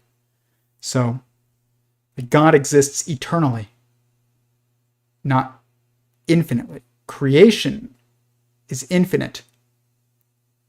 God is eternal, if that makes sense. Creation is not eternal. Creation is hopefully infinite. But it's also finite in its manifestation, but it's probably infinite in its growth. So it's pretty helpful. Makes sense. Good. I've always thought of infinity as never-ending expanse. Yeah, but having a beginning. Infinity has a beginning and no end. You can even say, I don't know, you start at 1 and you go negative numbers and infinitely, but like you have a starting point is the point of that. And it's like if infinity has to have a concrete, it is endless. But it has a beginning, I guess. Whereas eternally is endless and beginningless, I guess. I don't know if that's the correct word. But yeah. But I know somebody asked about me paying attention to voting. I have not been paying that much attention to voting in the elections. I think that elections can be important. I also think that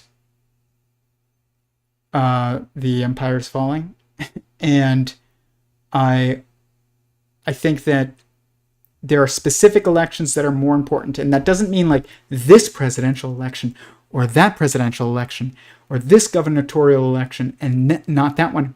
It's based on like the other structures like the Supreme Court, like whether or not an election is important is whether or not it has the ability to make an apparently an apparent long-term impact. And every election also has unforeseen, aspects to it, and but then there's also aspects of elections that can be foreseen. So like how many Supreme Court seats are up for filling. But the thing is like that's not going to save. I don't think that voting will save our empire. But it might make your life in it easier in some ways. Like if, I don't know, the Supreme Court ruled on something that was important, which it sometimes does. But and then also if it's an election where it's for someone very local to you, and they're they're going to propose laws that directly impact your life, like then it's important to you. But but that makes it important, but it doesn't, like the context is not about like saving the nation or something. And even the definition of a nation is implied as to be concrete by my theory, and it's not just the group of people who share the police and the courts, like it's who share a justice system. It's that and more. It's it's a nation by according to my work has to be built on simultaneously built on lineages and also values at the same time. And because nations are built of society is built of families, like a group of people is built on families, and families are lineages. And those families are built of individuals, but a nation is not just built of individuals. It's built of values and lineages. That is the reality of a nation. It's not a group of individuals. It's not. A true nation. That doesn't mean what we call nations today are true nations. Most of them are not. But my work suggests that a nation is built on lineages and values simultaneously. And both of them are requirements. You can't just have a nation built on lineages or a nation just built on values. You have to build it on both. And people have to be allowed, individuals have to be allowed to join. Like, you have to be allowed to convert or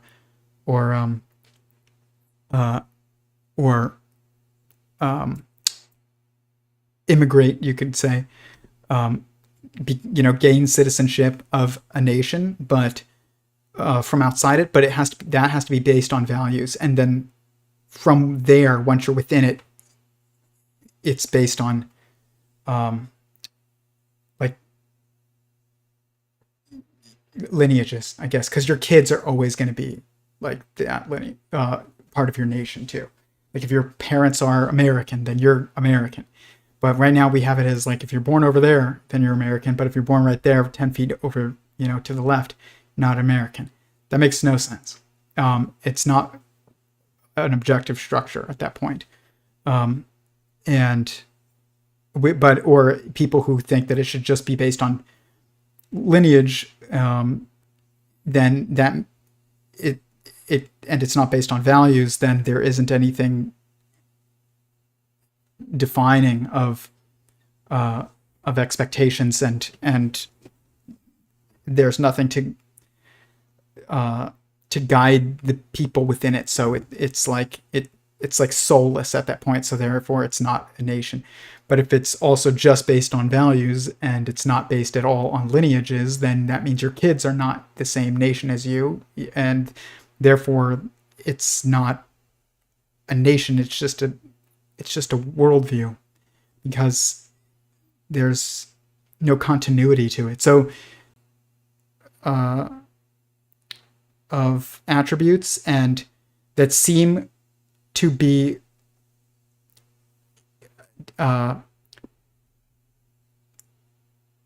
mutually exclusive, but are actually dependent within their context, and that's true of nations too. And so, people ask, is it based on, I don't like the word blood, but or race, because I don't think that those are actually what it's about. But is it based on lineage, or is it based on values? It's based on both. That's the answer. It's both. Same answer as is it your body or is it a separate body? Both. So, nations that don't have continuity, which means they're not based on lineages. Groups of people, I won't say nations, because nations have to have continuity based on lineages, and they have to have values that define them. But because continuity of what? It's like, of what? That's why if it has no lineage basis, it has no continuity. If it has no values basis, then there's nothing to even continue. So it has to have continuity of culture, I guess you could say, or for it to have a soul. And a true nation does have a soul. It's not just a arbitrary group of people like a company is or something. It doesn't just have a goal like a company does, that is soulless, corporation. Most of what we currently call nations are actually corporations. And they're not nations. We just don't call them corporations. We call them nations, but they're not nations. they're corporations. They just have a monopoly on violence and control over the justice system. And so we differentiate them. But they shouldn't be, actually.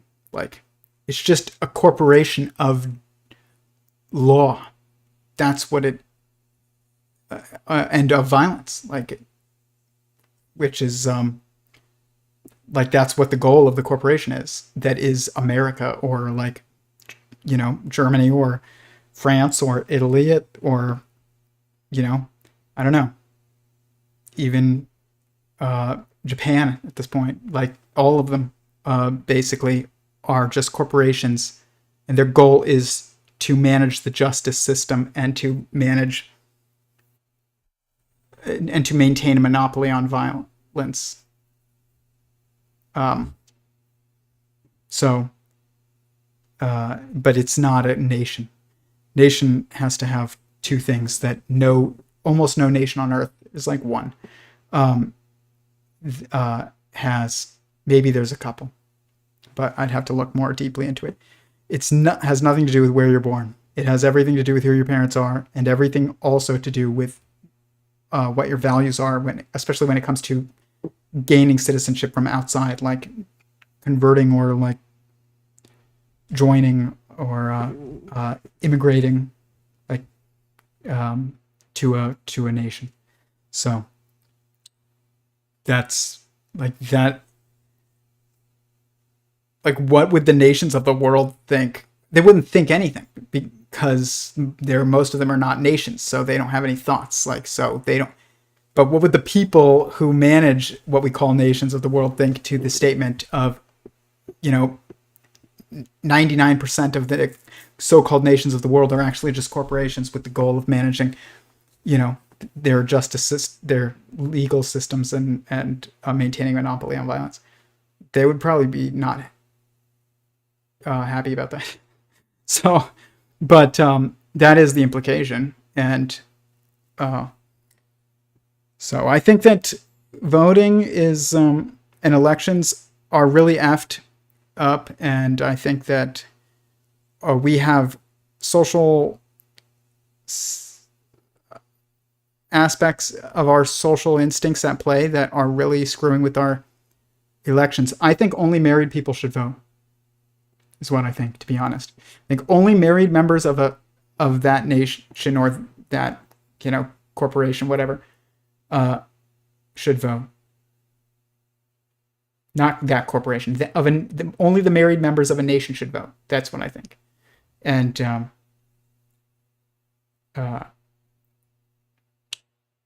yeah, that's what I think. Then you get into what is the definition of marriage. And I will tell you, I'm still. I have a definition that I think is correct, and I also see evidence of a structure that is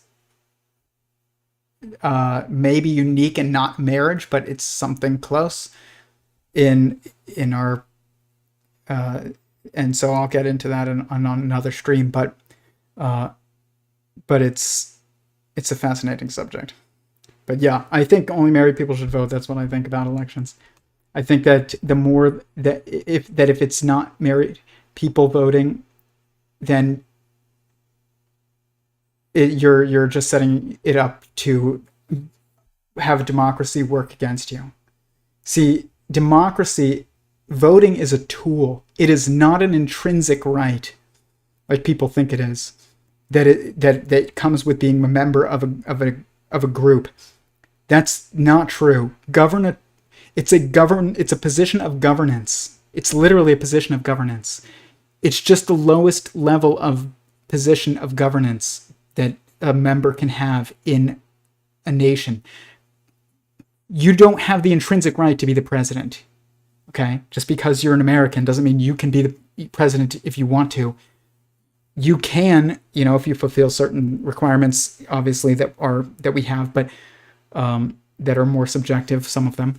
But also other things, though, that but like, it's not my right to be the president. if I want to be. I have to run, and there's only one of them at a time. Like, I can't just say, it's my right to be the president, and it's your right to be the president, it's your right to be the president, so let's all be the president at once. Like, that's not how governance responsibilities work. Positions of governance responsibility involving governance work. That's not correct. I do think that there are certain things that if you're a member of a nation, you are entitled to, no matter what. Like, if you are, I think that you are entitled to universal basic income. To be honest, I think that is, you're entitled to a portion of the Commonwealth is the point. And like that is, if you're not entitled to a portion of the Commonwealth that is equal, and that each person is entitled to an equal portion of the Commonwealth, like that doesn't intrinsically, like that doesn't make sense if that's not true. So I think that there needs to be universal basic income of some type. But I don't think that voting is not a right, even though I do think universal basic income is right within a nation.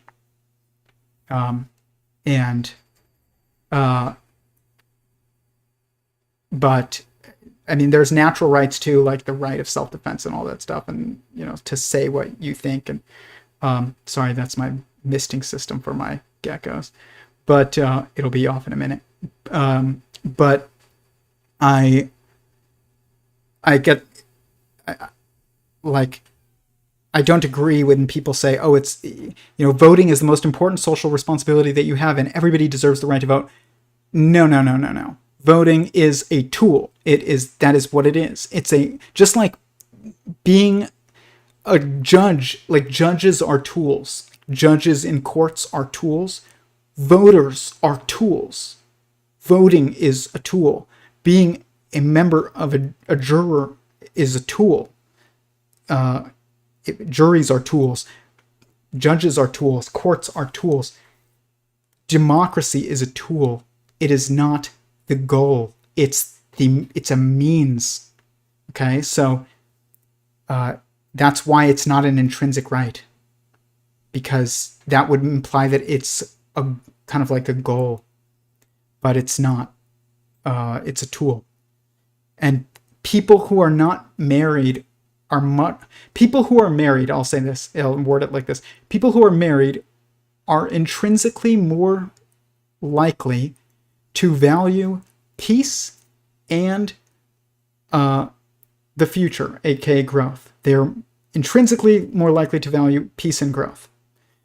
If you're not married and you're looking out for number one, you're not concerned with your future children, or not even your future children, your current children, which are the future, or your spouse, which is someone else who has to deal with the realities of of the world that you would like to create, then you're much more likely to be the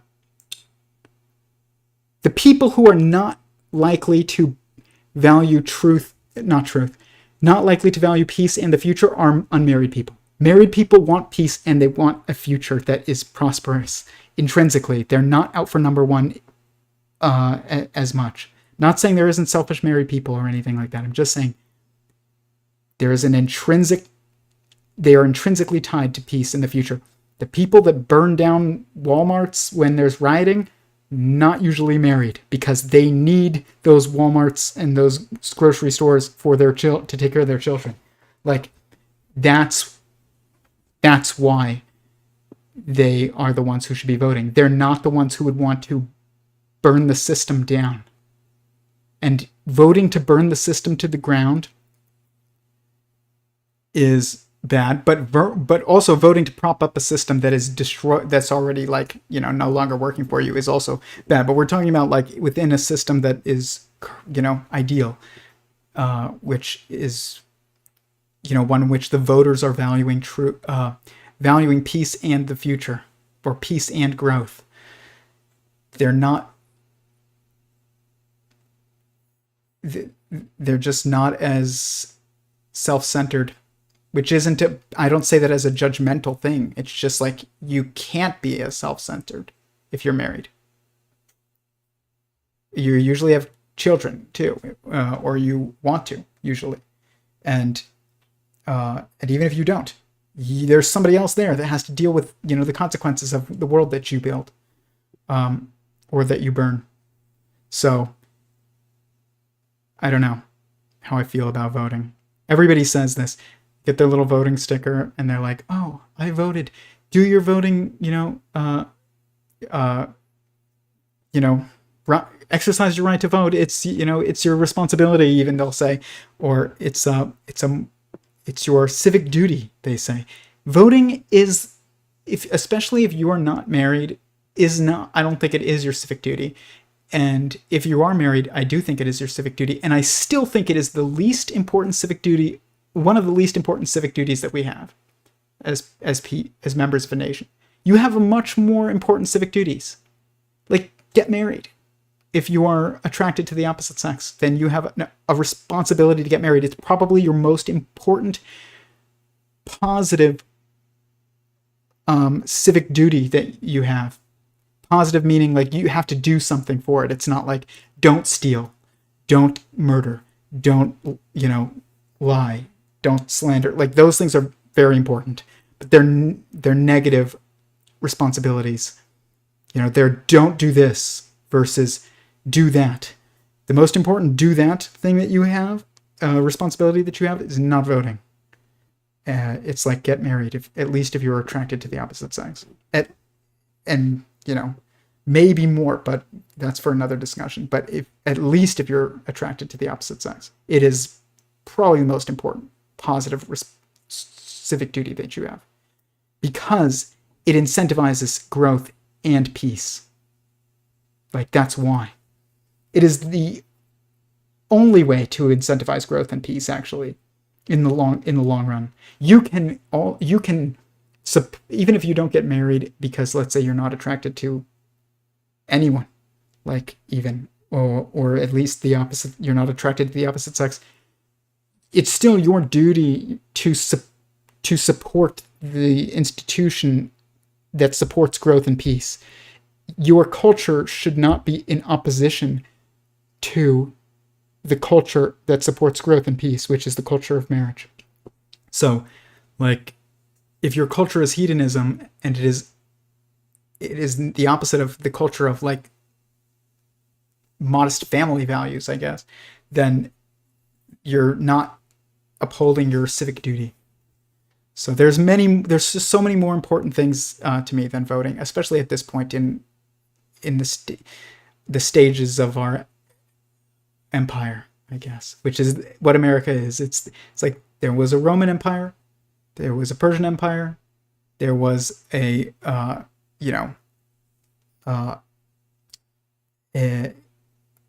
United Kingdom, which was an empire as well, and there is an American empire. An empire is like it's a corporation that attempts to expand its control beyond its members, I guess. That would be like the definition of an empire. It's not a bad thing necessarily, but it's not a good thing either necessarily. I don't know what it is. It's just a thing, but I don't know. I haven't had much time to pay attention to the elections.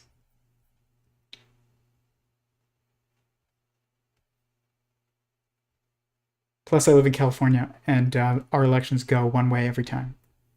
Like, they just will, some way, somehow.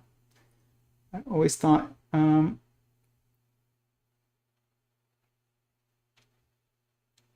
the countries and powers we know are probably weaker and lower down the ladder than face value. Yes, probably. Space-time is not actually happening in God. No, it's happening between us and God. Corporations, a union of death. Yeah, a, a corponation. Corponation. I don't think we need a word for a nation that's not a nation. I think a corporation and a nation are the two. There's a corporism and an organism, a corporation and a nation, and I'm working on there's at least one more that needs to be defined. And I think we already have defined it, but regarding bonds, types of bonds.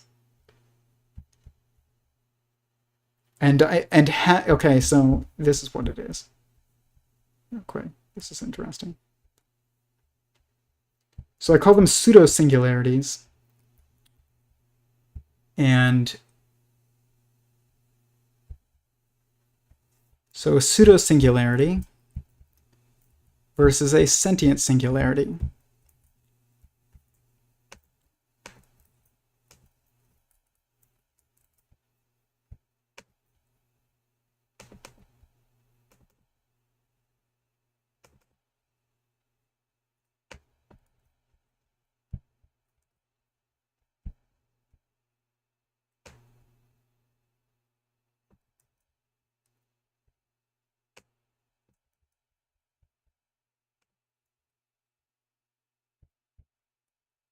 Here's the models. So we have sentient singularities and pseudo-singularities. And so we'll have like organisms and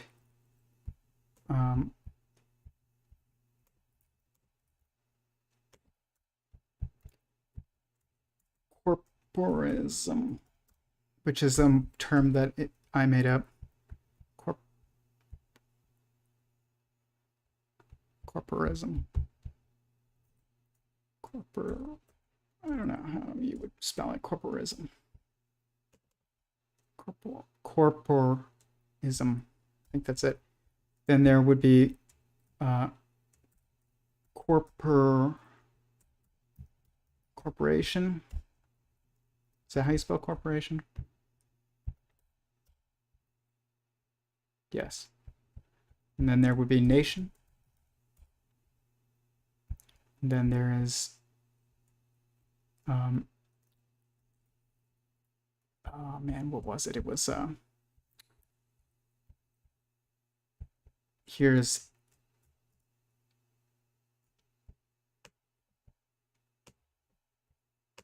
hadrons versus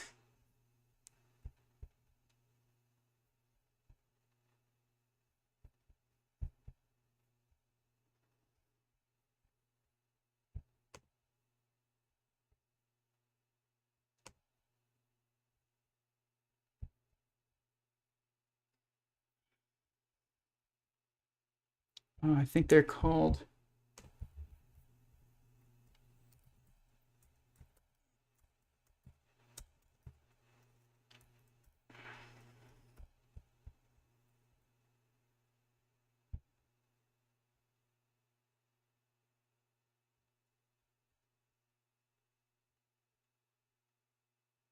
even say it's like hadrons and leptons, but it's not hadrons and leptons. It's hadrons versus mesons, I think.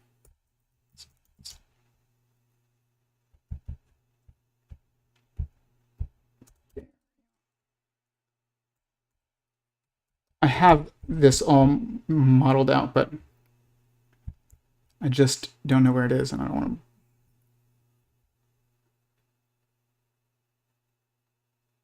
I think it would be like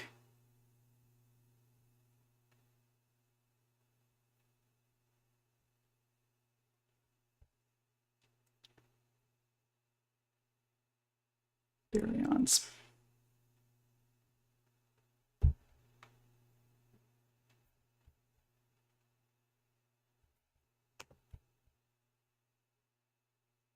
Okay, so there's hadrons, and then there's thin hadrons. There's baryons and mesons. Okay, so here we go. Hadrons, there's baryons, and then mesons, I think. This was it. And then there's one more, which is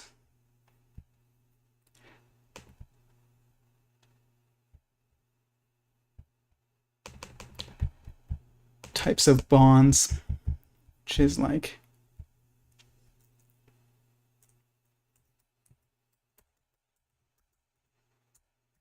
of molecule.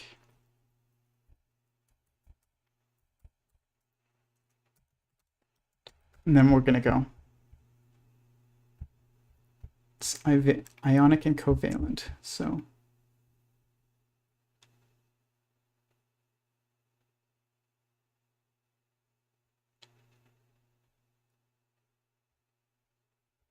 ionic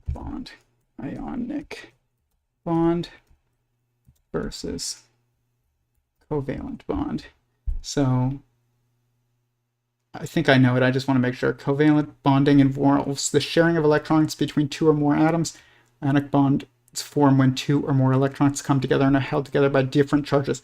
So, yep, ionic bonds are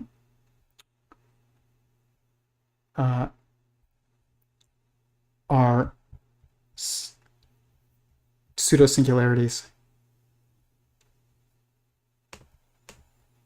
So this would be ion bond.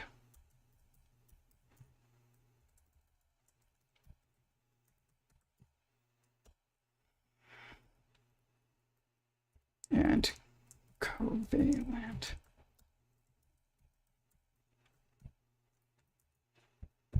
It's like this.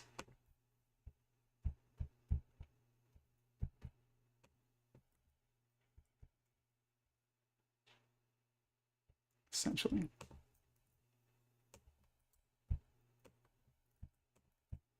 This would be on the hadronic scale. This would be on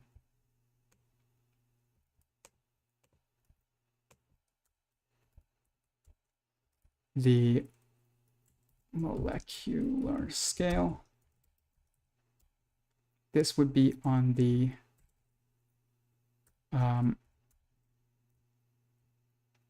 I don't know what you could call this.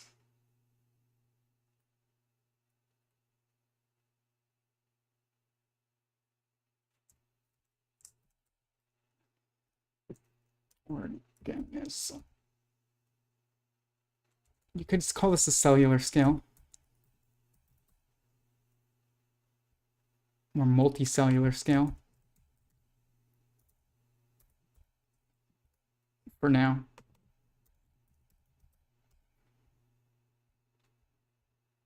And then this would be the societal scale. So like these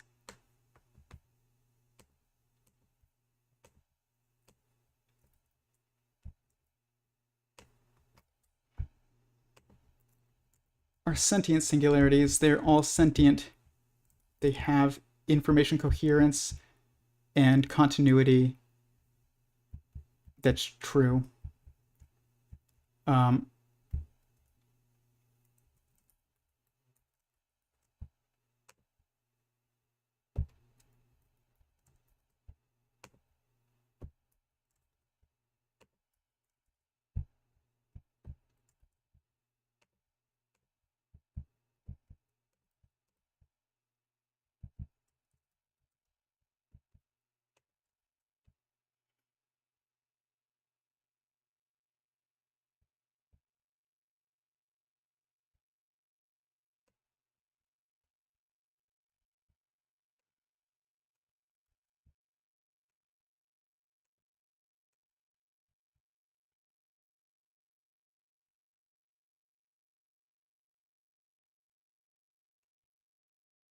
There you go.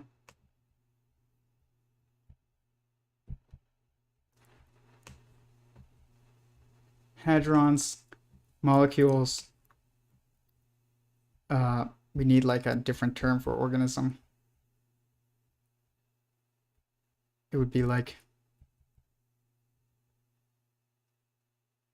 that means like multicellular. There isn't one on the cellular scale, I don't think. Because basically what's happening is like, because if you look at this in terms of this,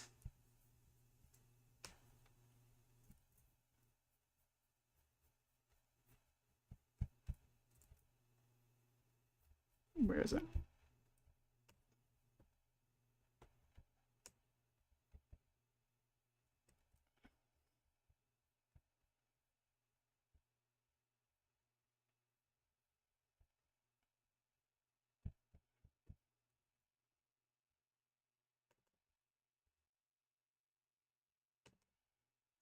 Then it's every other, so it would be like here.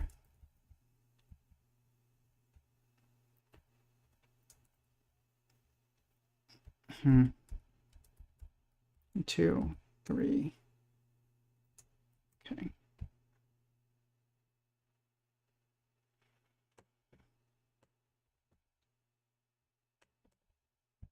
And then this one would be here. This one would be here. This one would be here. And this one would be here, essentially. So see how it's every other one?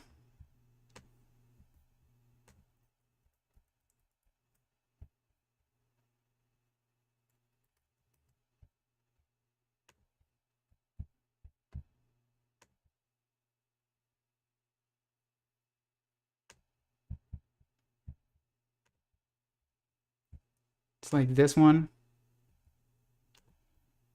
and this one, and this one.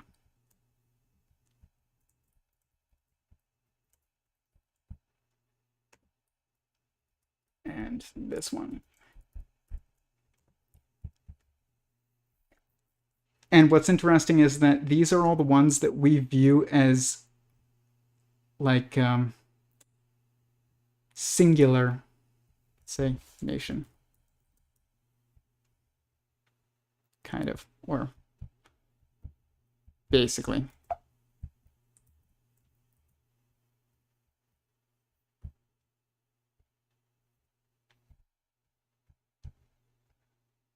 I need to do some work on the terminology.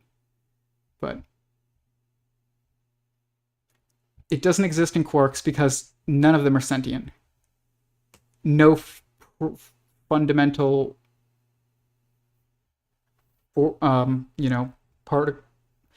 particles are sentient, but they're all points of sentience. Like, the question would be, are they direct or indirect? So, like, here, be like,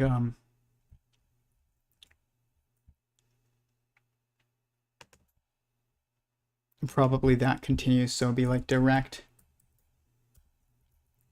indirect. And then this would be like, this would be on like the fermionic level, it'd be like quarks. Indirect would be like,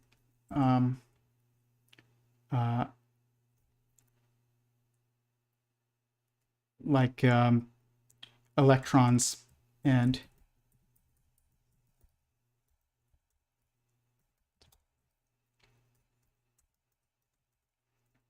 neutrinos. Then here it would be like, these would all actually go like this.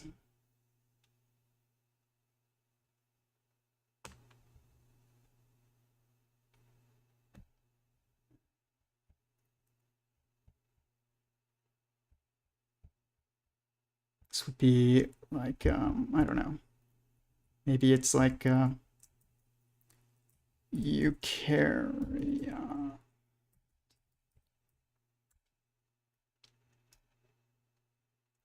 eukaryotic. I don't think that's spelled correctly, but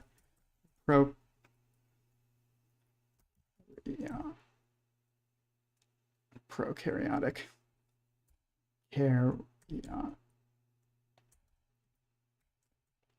Like I said, I know these are spelled incorrectly, but just bear with me. Then this would be like marriages.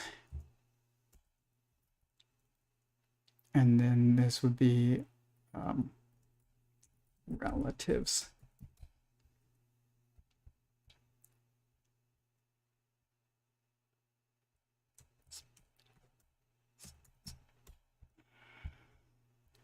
And this would be like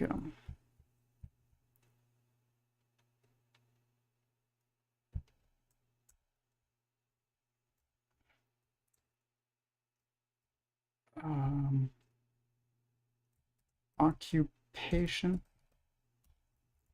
And then this would be like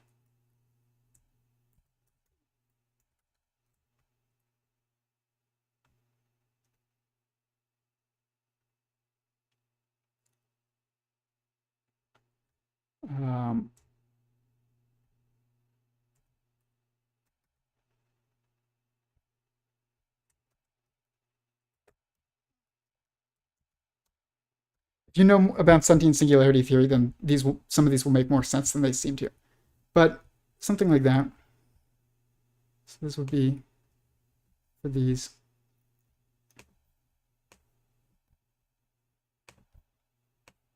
Just alternates every other.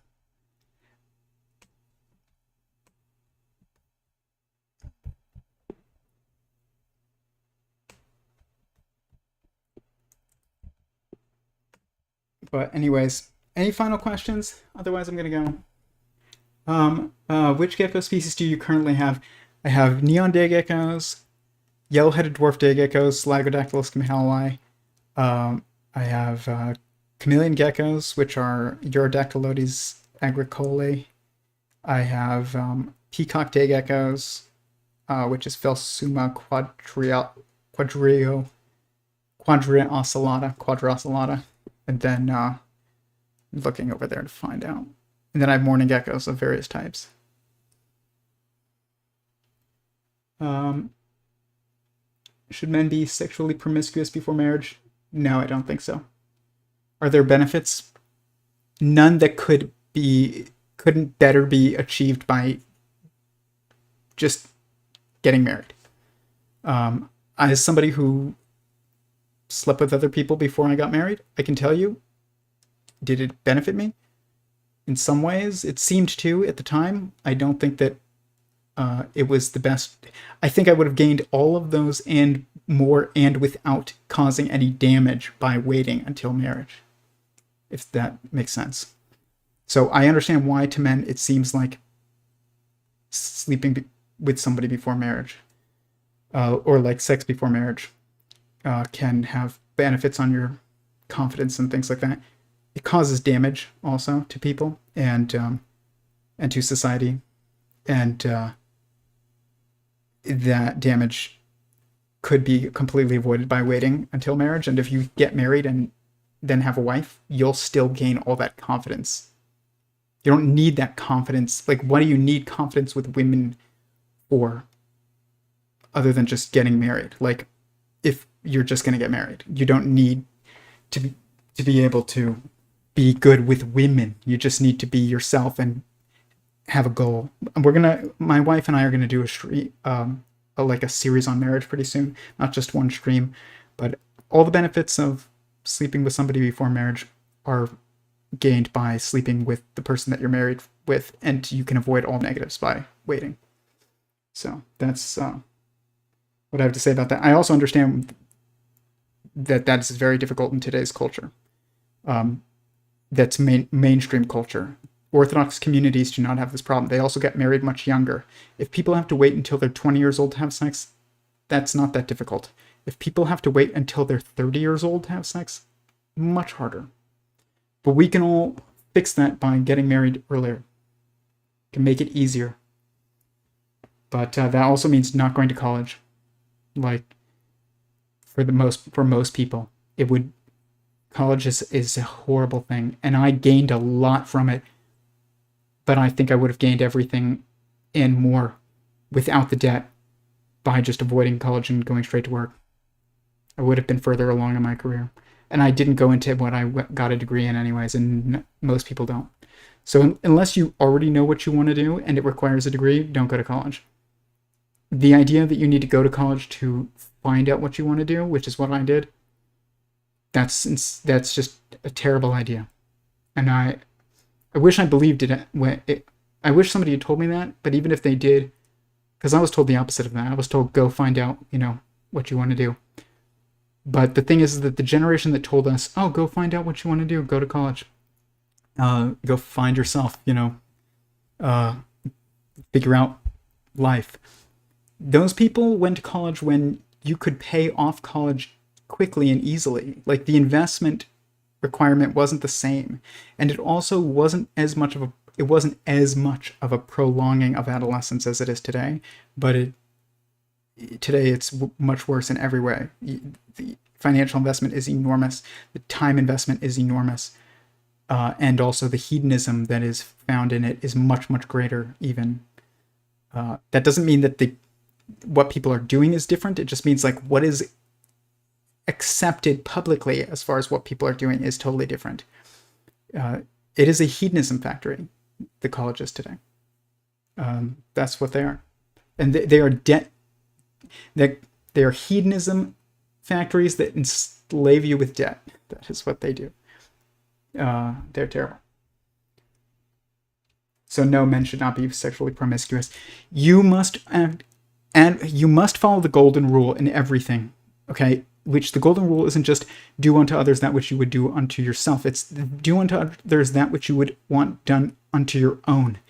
If you don't want people sleeping with your sister and not marrying her, then you cannot do it to other people's sisters. That's the way this works. The idea of the double standard is not correct. The double standard comes from the reality of the difference in how it impacts people in the short term, but it does not have any difference in whether or not it positively or negatively impacts people in the long term. Sleeping with people seems to help men before marriage in the short term. In the long term, you're also making it so that there's less that women have slept with more people, and you have to choose from those women now on which one's going to be your wife. And if Andrew Tate says things about like women's numbers mattering or something, I'm not a big fan of Andrew Tate, but I don't know that much about him either, to be honest. But even if you do believe that the ideal is for women to have not slept with many people, then you as a man must believe that is also your ideal, because every time you sleep with somebody, it's a woman who has now slept with another man who has decided not to marry them and left. So you can't have double standard in behavior. There's a reality to the difference in consequences on the short term between certain actions, regarding certain actions between the genders, but there is no difference in expectations and moral expectations. The golden rule is the golden rule is the golden rule. That's why it's golden. A living fabric. Is this a living God? Yes. Before I moved away from California, there were more Republicans in California than any other state. Wonder if that's still true. It might still be true, but there's just more Democrats than there are in any other state. And I'm not even going to get into which party is better or anything like that. Like, the whole system is screwed, is what I'll say. Peacock and chameleon geckos are the best. Yeah, they're the ones giving me the most problems. But yes, they are beautiful. Middle class in general should always be in the majority. Yes. Should have gone into a herpetology field in 6th grade. Yeah. It's kind of crazy, but worth it without the debt, for sure. It helps you get a job, and it can be great life experience. You would get all that life experience outside of college. What do you gain in college life experience that you don't gain outside of college? Nothing. You gain everything. If you start working immediately, you will gain everything that you will gain from college, and without the negatives. It's just not as grandiose. And it doesn't help you get a job, just so you know. It used to. That used to be true. It is not true anymore. Andrew Tate is good on most things now that I've looked into him more. People have been telling me that. So, you know, I'll give that. I trust you. I don't need to look into him, but I trust you. Anyways, that's it, guys. I appreciate everybody here. Please hit the like button. It is way too late, and I hope that you enjoyed the video that is my entry into the theories of everything. There is a blooper reel at the end because it was so difficult. Please let me know your thoughts on that video in the comments of that video, and if you have any questions for me that I did not get to answer, please ask me them in the comments below this video, and I will address them. With that, peace, everyone. And if you'd like to join our Discord discussions every Thursday at 7 p.m. Pacific, private message me on Instagram. If not, then I will see you next week. Thanks.